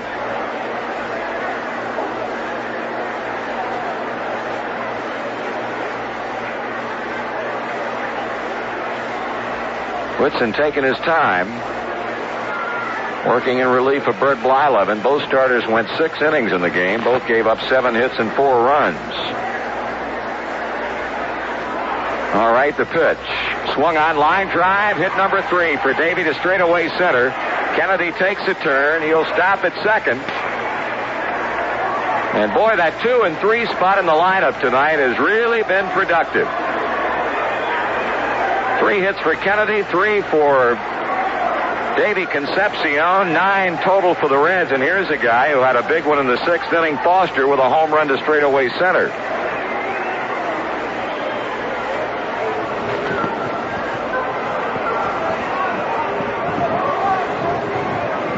George 1 for 3. Meeting now, breaking up on the mound. The Pirate infield had clustered around Ed Whitson. Ed Ott starts toward the plate. Now thinks of something else and goes back to the mound. Looks like Kent DeCulvey will join Jackson, so Chuck Tanner getting a left-hander and a right-hander ready.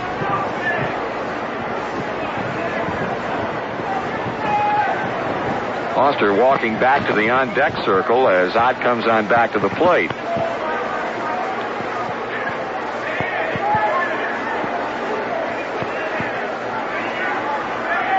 After Griffey grounds out, Kennedy singles to left. Davey lines a single to center. Foster with 28 runs batted in. Batting .353, trying to get him around, and for the second time tonight, break a tie. That home run in the 6th inning did it.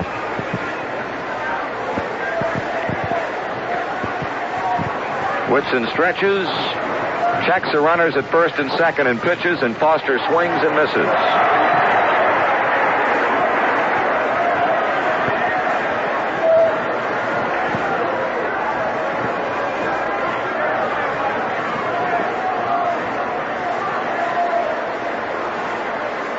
Now Whitson steps back off the pitching rubber after coming set.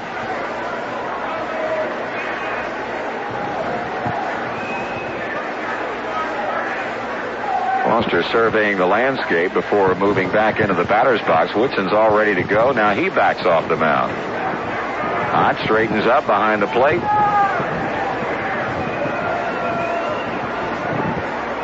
Number 15 climbs in. 2 men on, 1 man out. Strike 1 pitch on the way. Foster swings and misses on an up and in fastball. Strike 2. Ed Whitson just challenging George with that pitch. Power against power, flat out.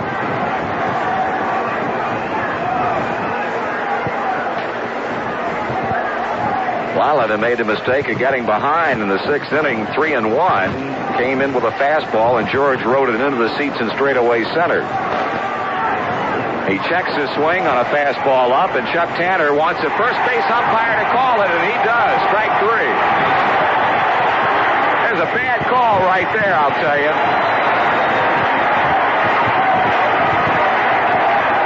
Chuck Tanner, standing out in front of the Pittsburgh dugout, immediately requested that Dick Tremblay go to Bob Nelson, the umpire at first, and Foster's out. Now Harvey Haddix, the Pirate pitching coach, goes to the mound with Champ Summers coming up next.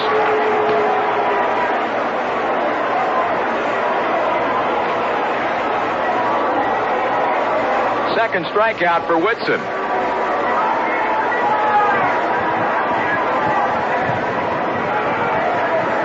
Summers, who has hit the ball hard twice but has nothing to show for it, having lined out to Parker and sent Marino back on the warning track in center in the 6th inning.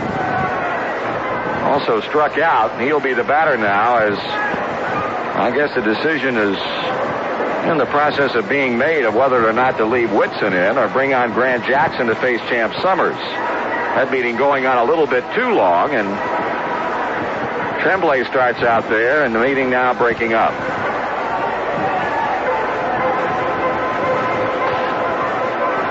Two out as Whitson tries to put down the threat.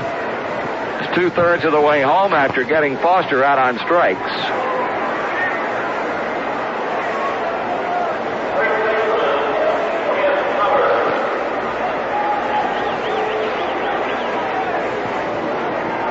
Champ batting .237, 0 for 3.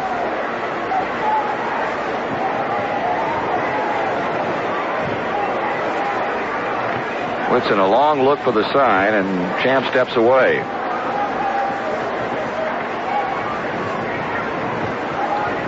Every single game on this road trip has been something else. There are no easy breathers for anybody. The Reds taking 2 in a row in Chicago before the 7-7 suspended game yesterday, and they all went right down to the wire. This one no different. Summers looks at one low.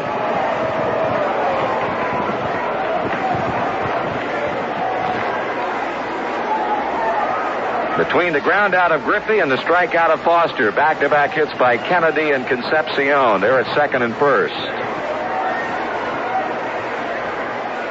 Summers drives a base hit into right field. Here comes Kennedy rounding third. Parker's throw heading toward third. They got Davey caught. Garner throws it, almost threw it into right field. Davey gets back, and Garner almost uncorked one into right, but Champ Summers delivering another big 2-out base hit. As he did in Chicago, a single to right, scoring Kennedy, and the Reds lead 5-4.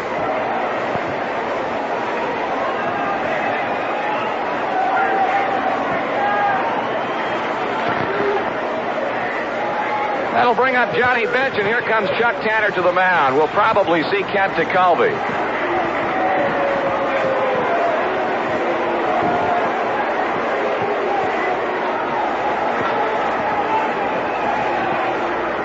Pirate manager just now reaching the mound, and already the call has gone down for DeCulvey, so that's it for Ed Whitson.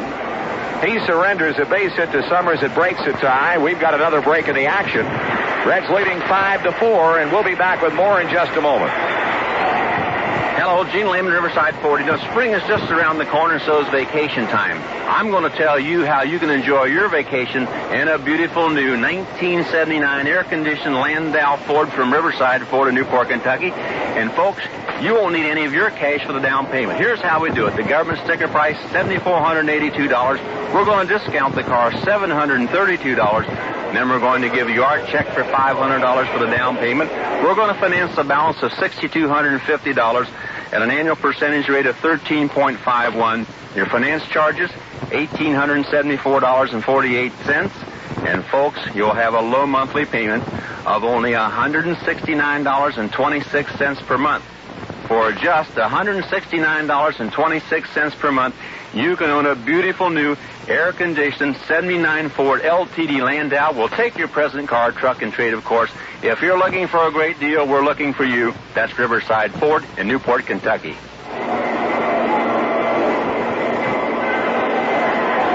Kent DeCulvey becomes the third Pittsburgh pitcher of the night as Ed Whitson vacates the premises after going an inning and 2/3 and so far has allowed 3 hits and 1 run. He struck out 2. For Tekulve, this is going to be, believe it or not, his 19th appearance of the season. He's had a rough time of it. 1 win and 4 losses and a .450 earned run average. Allowed 19 hits in 22 innings with 13 strikeouts and 8 walks. He'll be facing Johnny Bench, who has doubled, fly to deep left center, and popped up to second base. So Kennedy riding home on Summers' base hit to right with 2 down. Davey very lucky to get back into second base as Parker's throw went to Garner, and Garner throwing quickly back to second, overthrew Foley. But Rennie Stennett was backing up and grabbed the throw before it sailed into right field. So Johnny Bench will try to add to the lead against Kent Tekulve with 2 outs and Cincinnati out in front 5-4. Grant Jackson will continue to stay loose in the Bucks bullpen.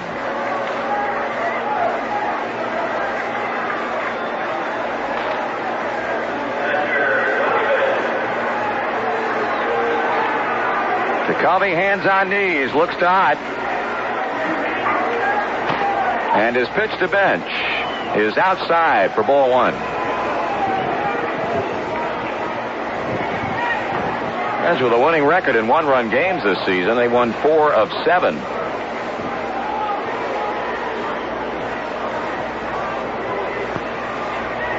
Tekulve ready with a 1-0 to Bench. John swings and grounds to third. Garner has it, flips side to Stennett for the force play on Summers, and that's the inning. In the 8th for Cincinnati, 1 run, 3 hits, and 2 left. And after 7 1/2, the Reds 5 and the Pirates 4.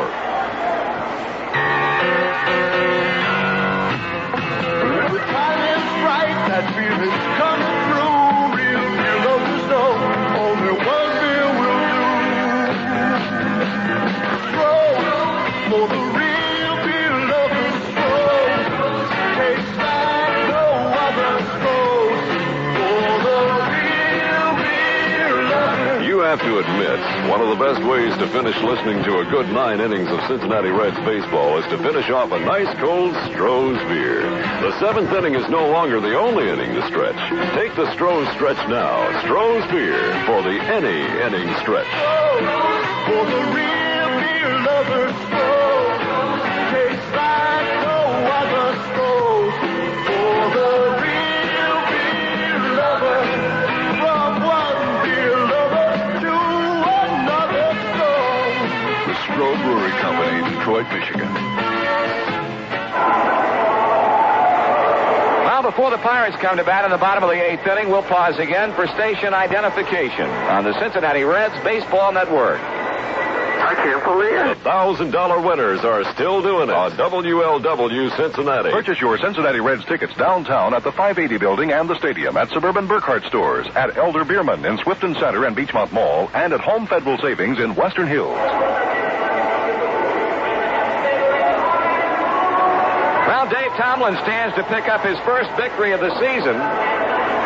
With 2 more shots at him from the Pirates' standpoint, it's 5-4 Reds, and Doug Baer has already started to get up and loosen in the Cincinnati bullpen as Bill Robinson starts toward the plate. Bill is single, struck out, and bounced to the mound.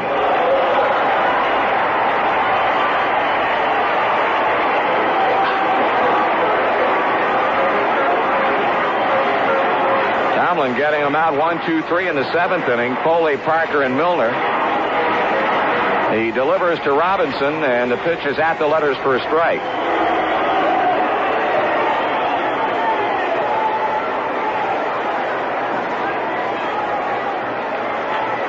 Robinson discussing that call momentarily with plate umpire Dick Tremblay.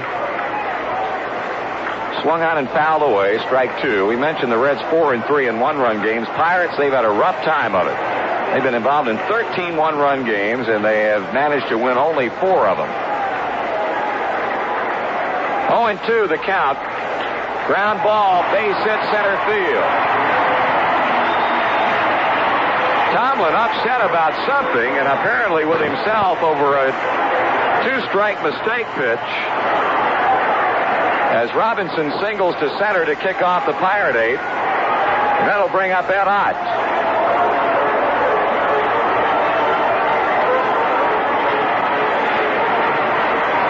Ott has doubled twice and scored twice in 3 times. Now we've got right-hander Jim Bibby loosening in the Pirate bullpen. Bill Fisher heads toward the mound to talk with Tomlin. Walking out to the mound with Johnny Bench.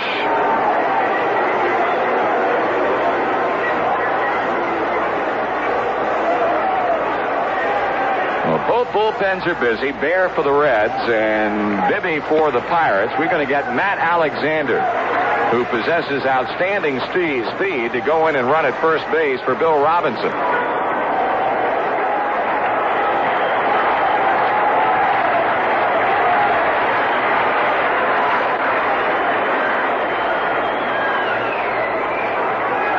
Pittsburgh has continued to keep the heat on all night long. They have never led.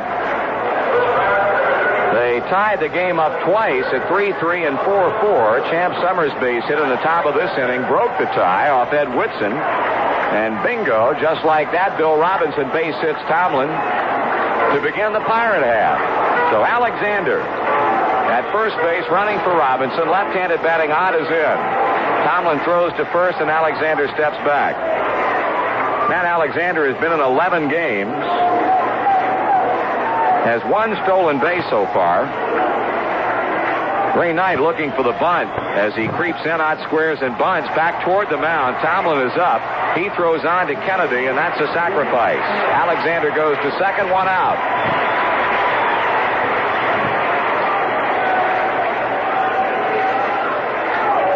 Now with Rennie Stennett heading toward the plate, and Alexander representing the tying run out at second. Stennett is 1 for 2 with a walk. Single in the second. Stennett the batter, Phil Garner on deck.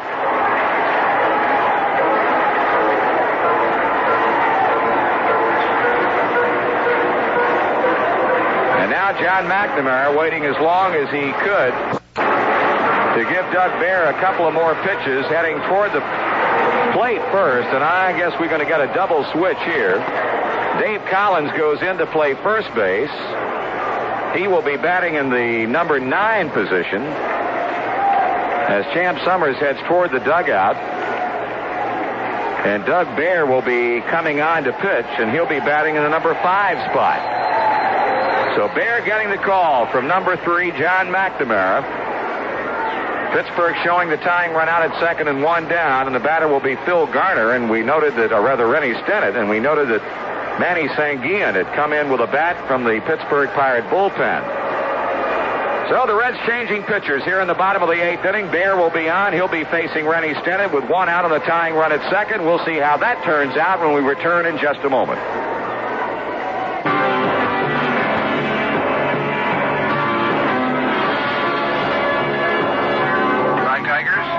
I just heard about your Tigers door-to-door. Give me a rate on 90 pounds to East. Flying Tigers? Sure, we'll come and get it. Any weight, any size, any shape. Tigers, I'd like your truck here at 8:30. 200 pounds. Come on, please. Flying Tigers has a new service, and here's how it works. We pick the shipment up at your place. We take sole responsibility for putting it on your customer's doorstep, and we do the whole job with 1 piece of paper. Tigers door-to-door is going to save you time. It's going to save you grief. It's going to save you money. And if we can make it any simpler than that, we will. Flying Tigers. The world's leading air freight airline.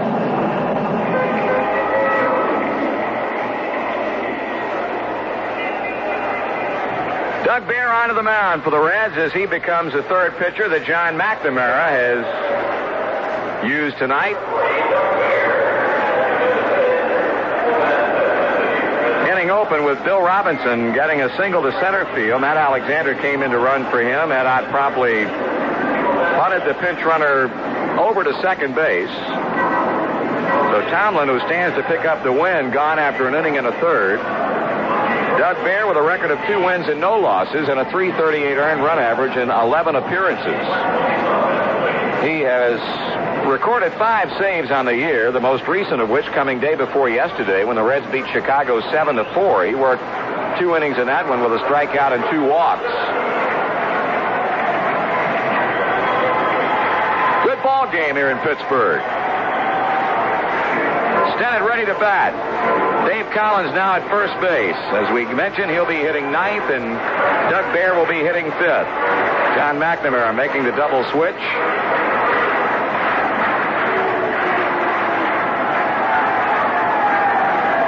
There with a stretch. And the pitch to Stennett, taken high, ball 1.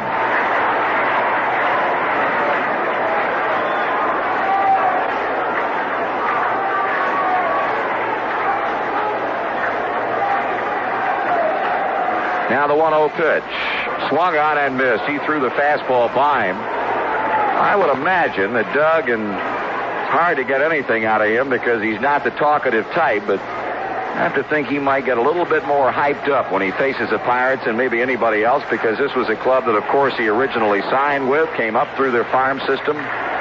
They traded him away to Oakland in the Phil Garner deal. On now to try and bail us out here in the bottom of the 8th. Alexander jockeys back and forth at second base. Stennett waiting on the 1-1 pitch. Here it is. Swing and a foul out of the mid of Johnny Bench. A ball, 2 strikes.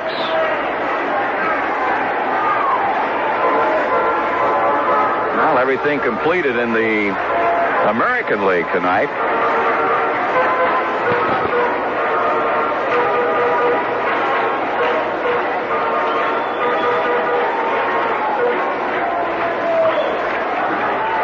Steps back in.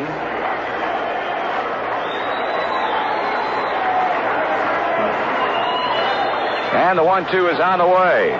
Fouled off, and Matt Alexander running on the pitch has to go on back to second base. He got a pretty good jump.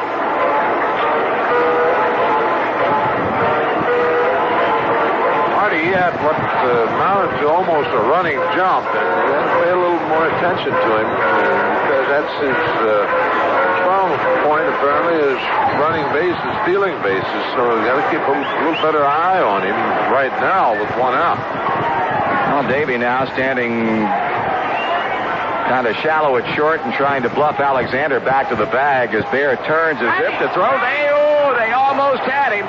They almost had him.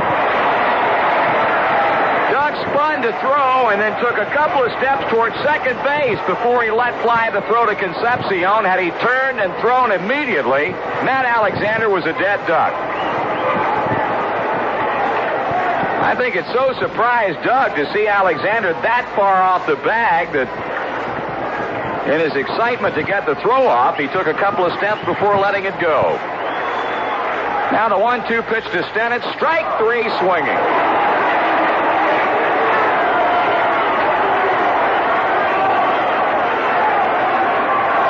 And Phil Garner, who coming into this game had driven in only 3 runs all year, and he's had 2 RBIs tonight. A single scoring out in the 4th inning and a sacrifice fly in the 6th inning getting out home.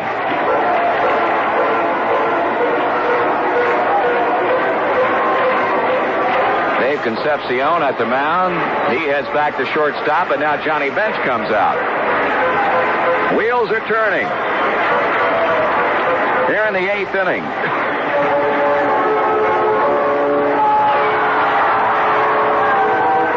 Garner 1 for 2. Bill Bonham struck him out his first time up.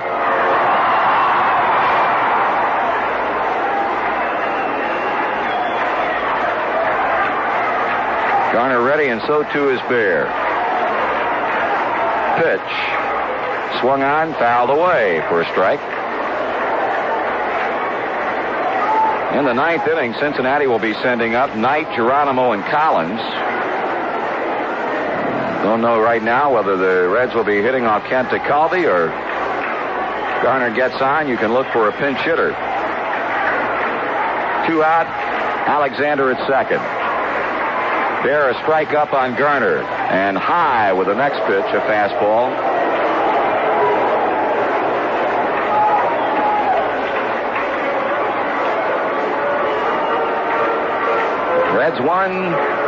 The Reds 5 and the Pittsburgh Pirates 4 with a 1-1 count. Bear versus Garner. Davey continues to try and keep Alexander as close as he can. Pitch on the outside edge. Strike 2 call.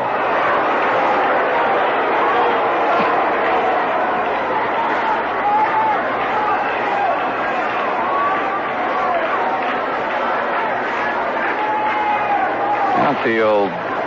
Now Foster well off the line and left. He's playing Garner almost into left center. Geronimo maybe 3 to 4 steps toward right, and Griffey favoring the line in right field. Garner hits one in the air. Left center, Davey back, calling for it, and makes the catch to end the inning. So Doug Bear earns his money here in the 8th inning. No runs, 1 hit, and 1 man left on, and going to the 9th, the Reds 5 and the Pirates 4. We're in the top of the 9th inning in this series opener in Pittsburgh, and Kent DeCalvey, who came out of the bullpen in the 8th inning to get Johnny Bench to hit into a force play, will be working to Ray Knight, then Cesar Geronimo, and then the 9-batter, Dave Collins.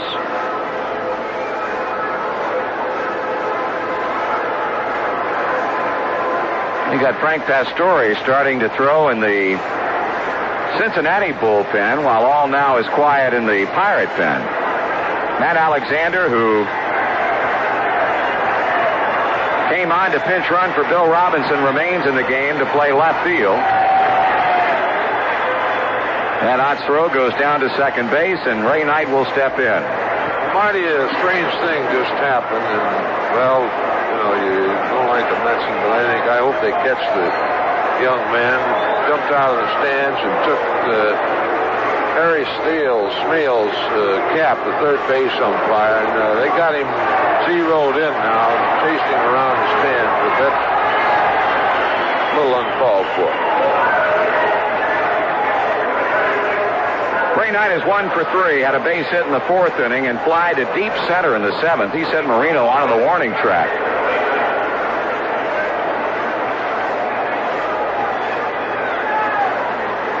Here's DeCalvey's pitch. And Ray swings and fouls into Ottsmith, strike 1.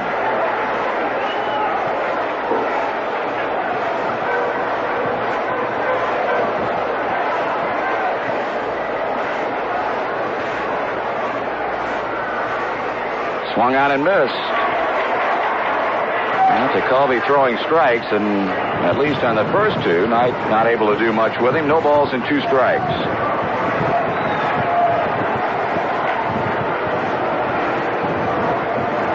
Mr. Harry Smeal, the third base umpire, in the process now of getting his cap back. Strike 3 swinging. Well, the very alert police officers here at Three River Stadium wasted no time at all, and that's going to be the most expensive pilfering of a cap that young man will probably ever experience. Went for the King's crown, man, if you're going to do that. Thank you. He just bought himself a cap that he couldn't eat and he couldn't wear. One of the big Stetsons. Yes, sir. Geronimo in now with 1 out. He swings and misses. Cesar is 0 for 3, is struck out, hit into a double play, and struck out again.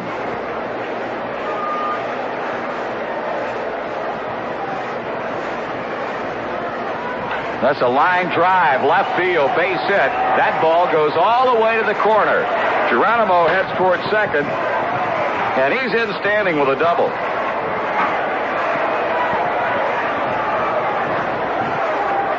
Two-base hit to left field by Cesar Geronimo, and here's Dave Collins.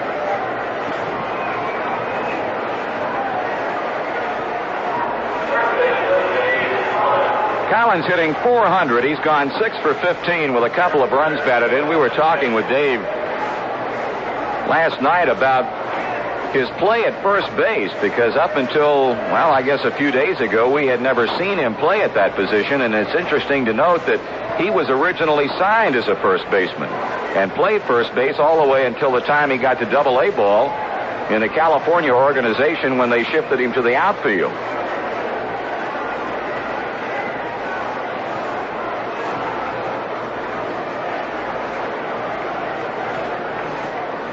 So we got an insurance run out at second if we can get him in with one out. Collins looks at it low. New York leading San Diego 2-0 after 3.5. John Stearns has hit a 2-run home run off Steve Mura. Dodgers 2, Montreal 0 at the end of 2. Lopes and Say, L.A. home runs. DeCalvi pitches. Collins bounces foul at first base, 1-1. And the Phils and the Giants have played 2 scoreless innings at Candlestick. That's Carlton against Nepper. Here it's 5-4 Cincinnati in the top of the 9th. 1 out, Geronimo double to left field.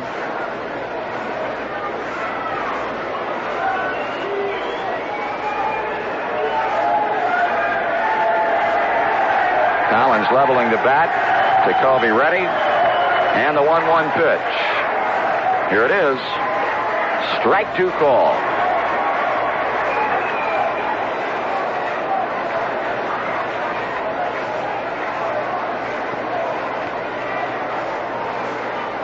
That's seeking their 3rd consecutive victory on this road trip and their 7th win in the last 8 games.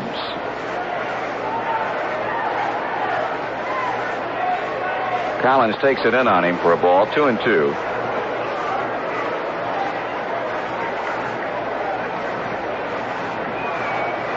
Pastore continues to stay ready in our bullpen. What is it? I think that Paul Moscow.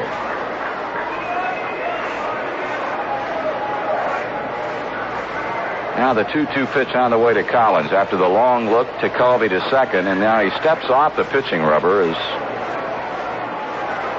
Cesar Geronimo, with a good lead out there, causes a bit of a distraction.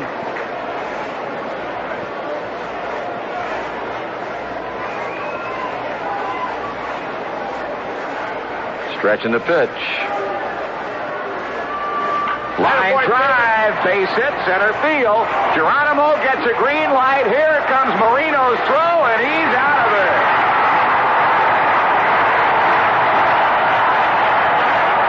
Well, that's bad judgment right there. Collins goes to second, and I'll tell you, Geronimo had no chance.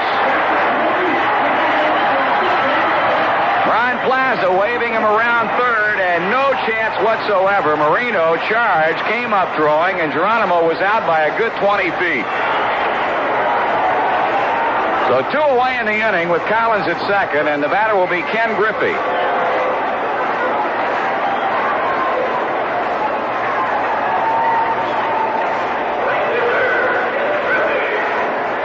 Dave Collins continues to do one heck of a job in coming off that bench. They're going to intentionally walk Griffey.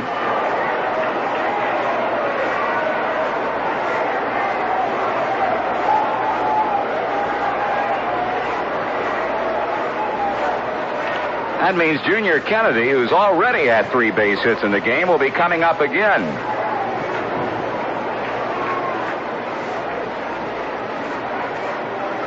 Here's ball 3.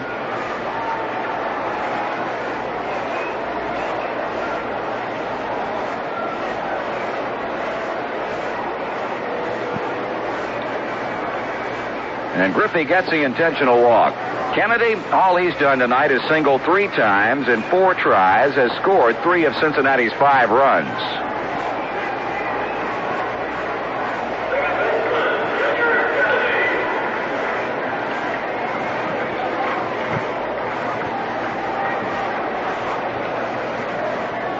DeCalvi back behind the mound, getting a big defensive boost from Omar Moreno and Ed Ott.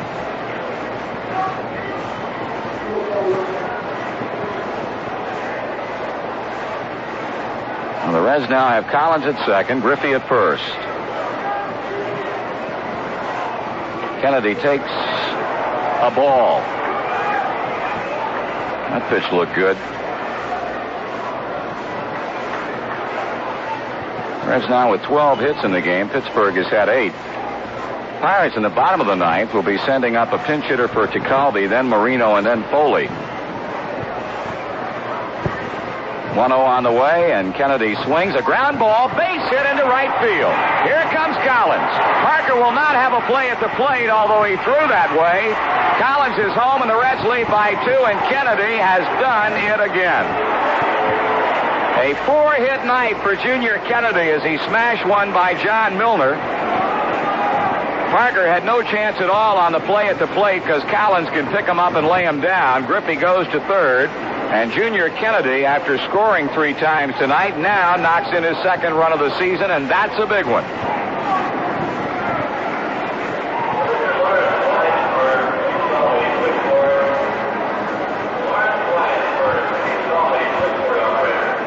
Well, the Reds are making things rough for Kent Tekulve.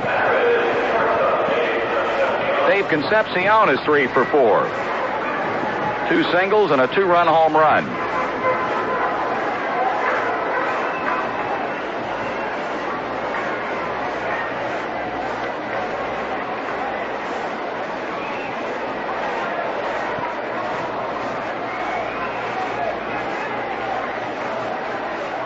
Davey taking all the way, and it's strike 1. Atlanta has beaten the Cardinals 3-1.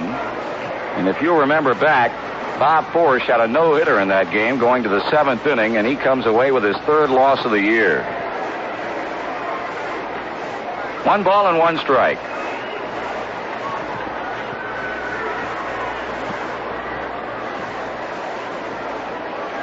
Reds have had 3 hits in the inning. There's been an intentional walk that backfired on the Pirates.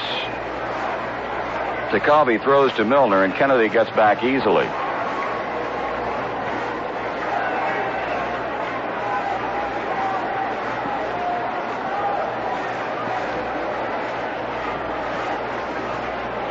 Right-hander sights his sign. He stretches and he pitches. Davey takes it low. 2 balls and 1 strike. Inning opened as Ray Knight struck out. Geronimo then doubled to left. Collins singled to center. Geronimo was out at the plate on the throw from Omar Moreno. They then intentionally walked Griffey, and Kennedy banged a base hit to right to provide the Reds with their 6th run. Concepcion takes, and the count goes to 3-1. And with a quiet Pittsburgh bullpen, Ken Tekulve is out there come what may. Foster on deck. Davey waiting on the 3-1 pitch, and it's on the way. Swung on, a looper hit to right field down the line, slicing away from Parker. Base hit. Goes to foul territory and gets away from Parker. In to score comes Kennedy, and going to third with a 2-run triple is Dave Concepcion. Both Ken Griffey and Junior Kennedy scoring on a slicing triple to right field by Concepcion. A 3-run Reds 9th, and Cincinnati now leads at 8-4.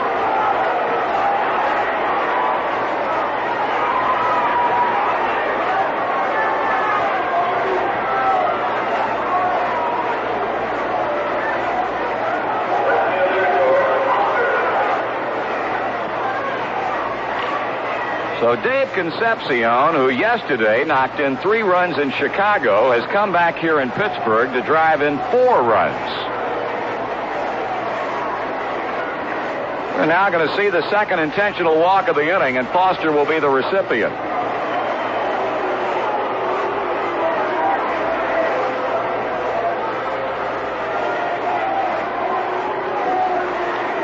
Gives Davey a total of 24 runs batted in on the year, and in a matter of 2 games, he has jumped up among the leaders in runs batted into the National League.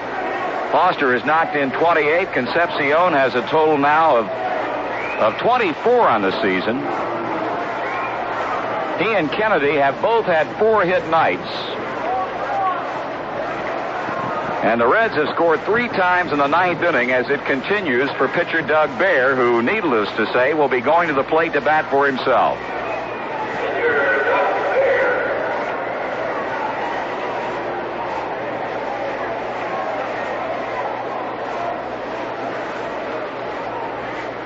Davey standing at third, Foster at first. Swing and a miss by Baer, who has been to the plate only one other time this season without a base hit.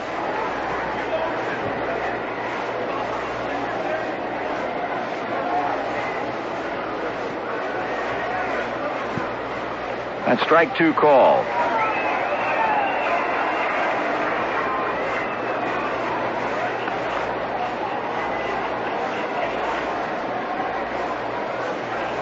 Calvi looks to third and sends in the pitch. Baer swings and misses for strike 3, and that ends the inning. But a big night for Cincinnati.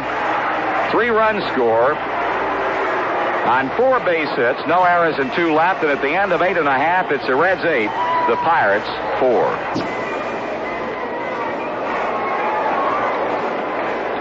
Well, we're in the bottom of the 9th inning. Cincinnati has doubled the score on the Pittsburgh Pirates. It's 8-4. Anytime you can come into this ballpark and be leading by 4 runs going to the bottom of the 9th, you've got to be a little bit happy, because the Reds found the wins tough to come by here in last season, winning only 1 time in 6 tries, but seemingly off on the right foot this season with the 4-run lead going to the home half of the 9th inning. Manny Sanguillen will pinch hit for Kent DeCalvi.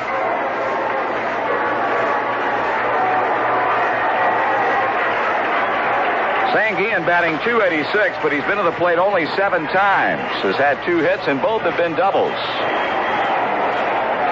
Before he steps in, we'll pause for station identification on the Cincinnati Reds Baseball Network. $25,000. You might win it. Listen to WLW Cincinnati.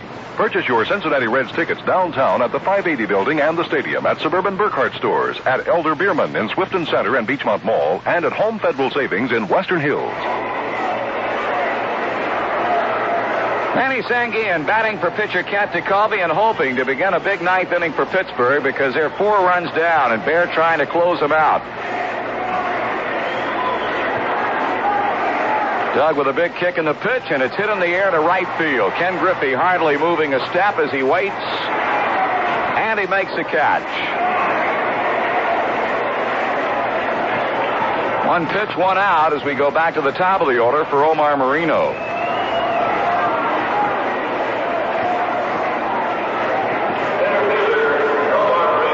Dave Tomlin stands to be the winning pitcher for Cincinnati, and the loss would go to Ed Whitson.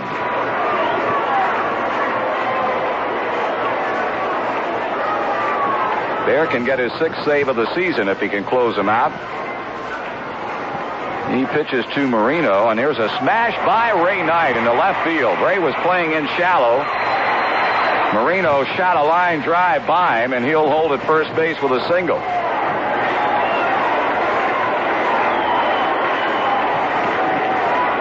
That's a 9th Pittsburgh hit and brings up Tim Foli.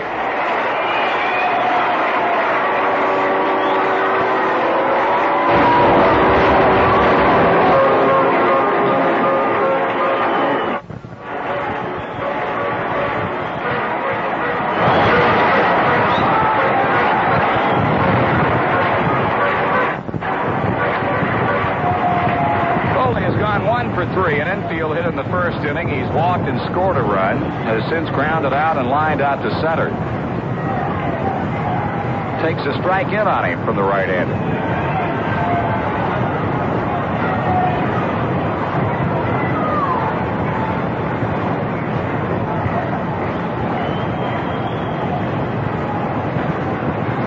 Doug ready with a 1-0-1 pitch. Swung on, line drive, center field. Geronimo starts in, now backs a step and puts it away for the 2nd out of the inning.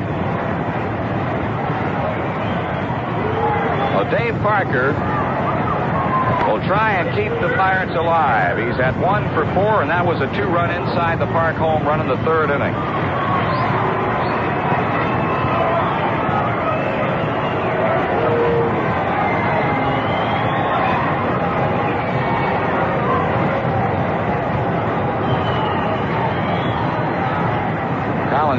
deep at first behind Moreno with a 4-run lead. Parker takes a strike.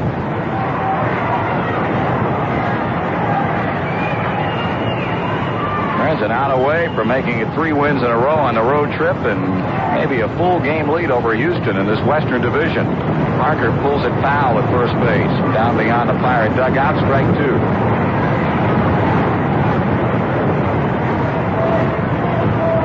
Tomorrow afternoon, middle game of the series, Freddie Norman will go against a right-hander, Bruce Keeson.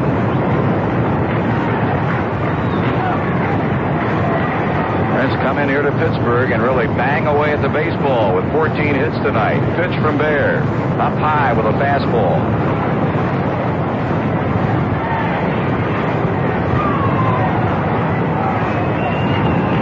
Big story in this game, Dave Concepcion and Junior Kennedy. Swung on and fouled off the left side as Parker fought that fastball off. But fouled it away, and the count stays at 1-2.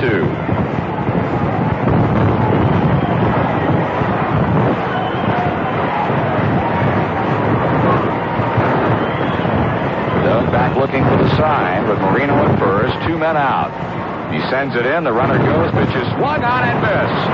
And this one belongs to the Reds. Here in the ninth for Pittsburgh, no runs, 1 hit and 1 left. Final score as the Reds win their 3rd straight. Their 7th in the last 8 tries. Cincinnati 8 and Pittsburgh 4. And we'll be back in just a moment.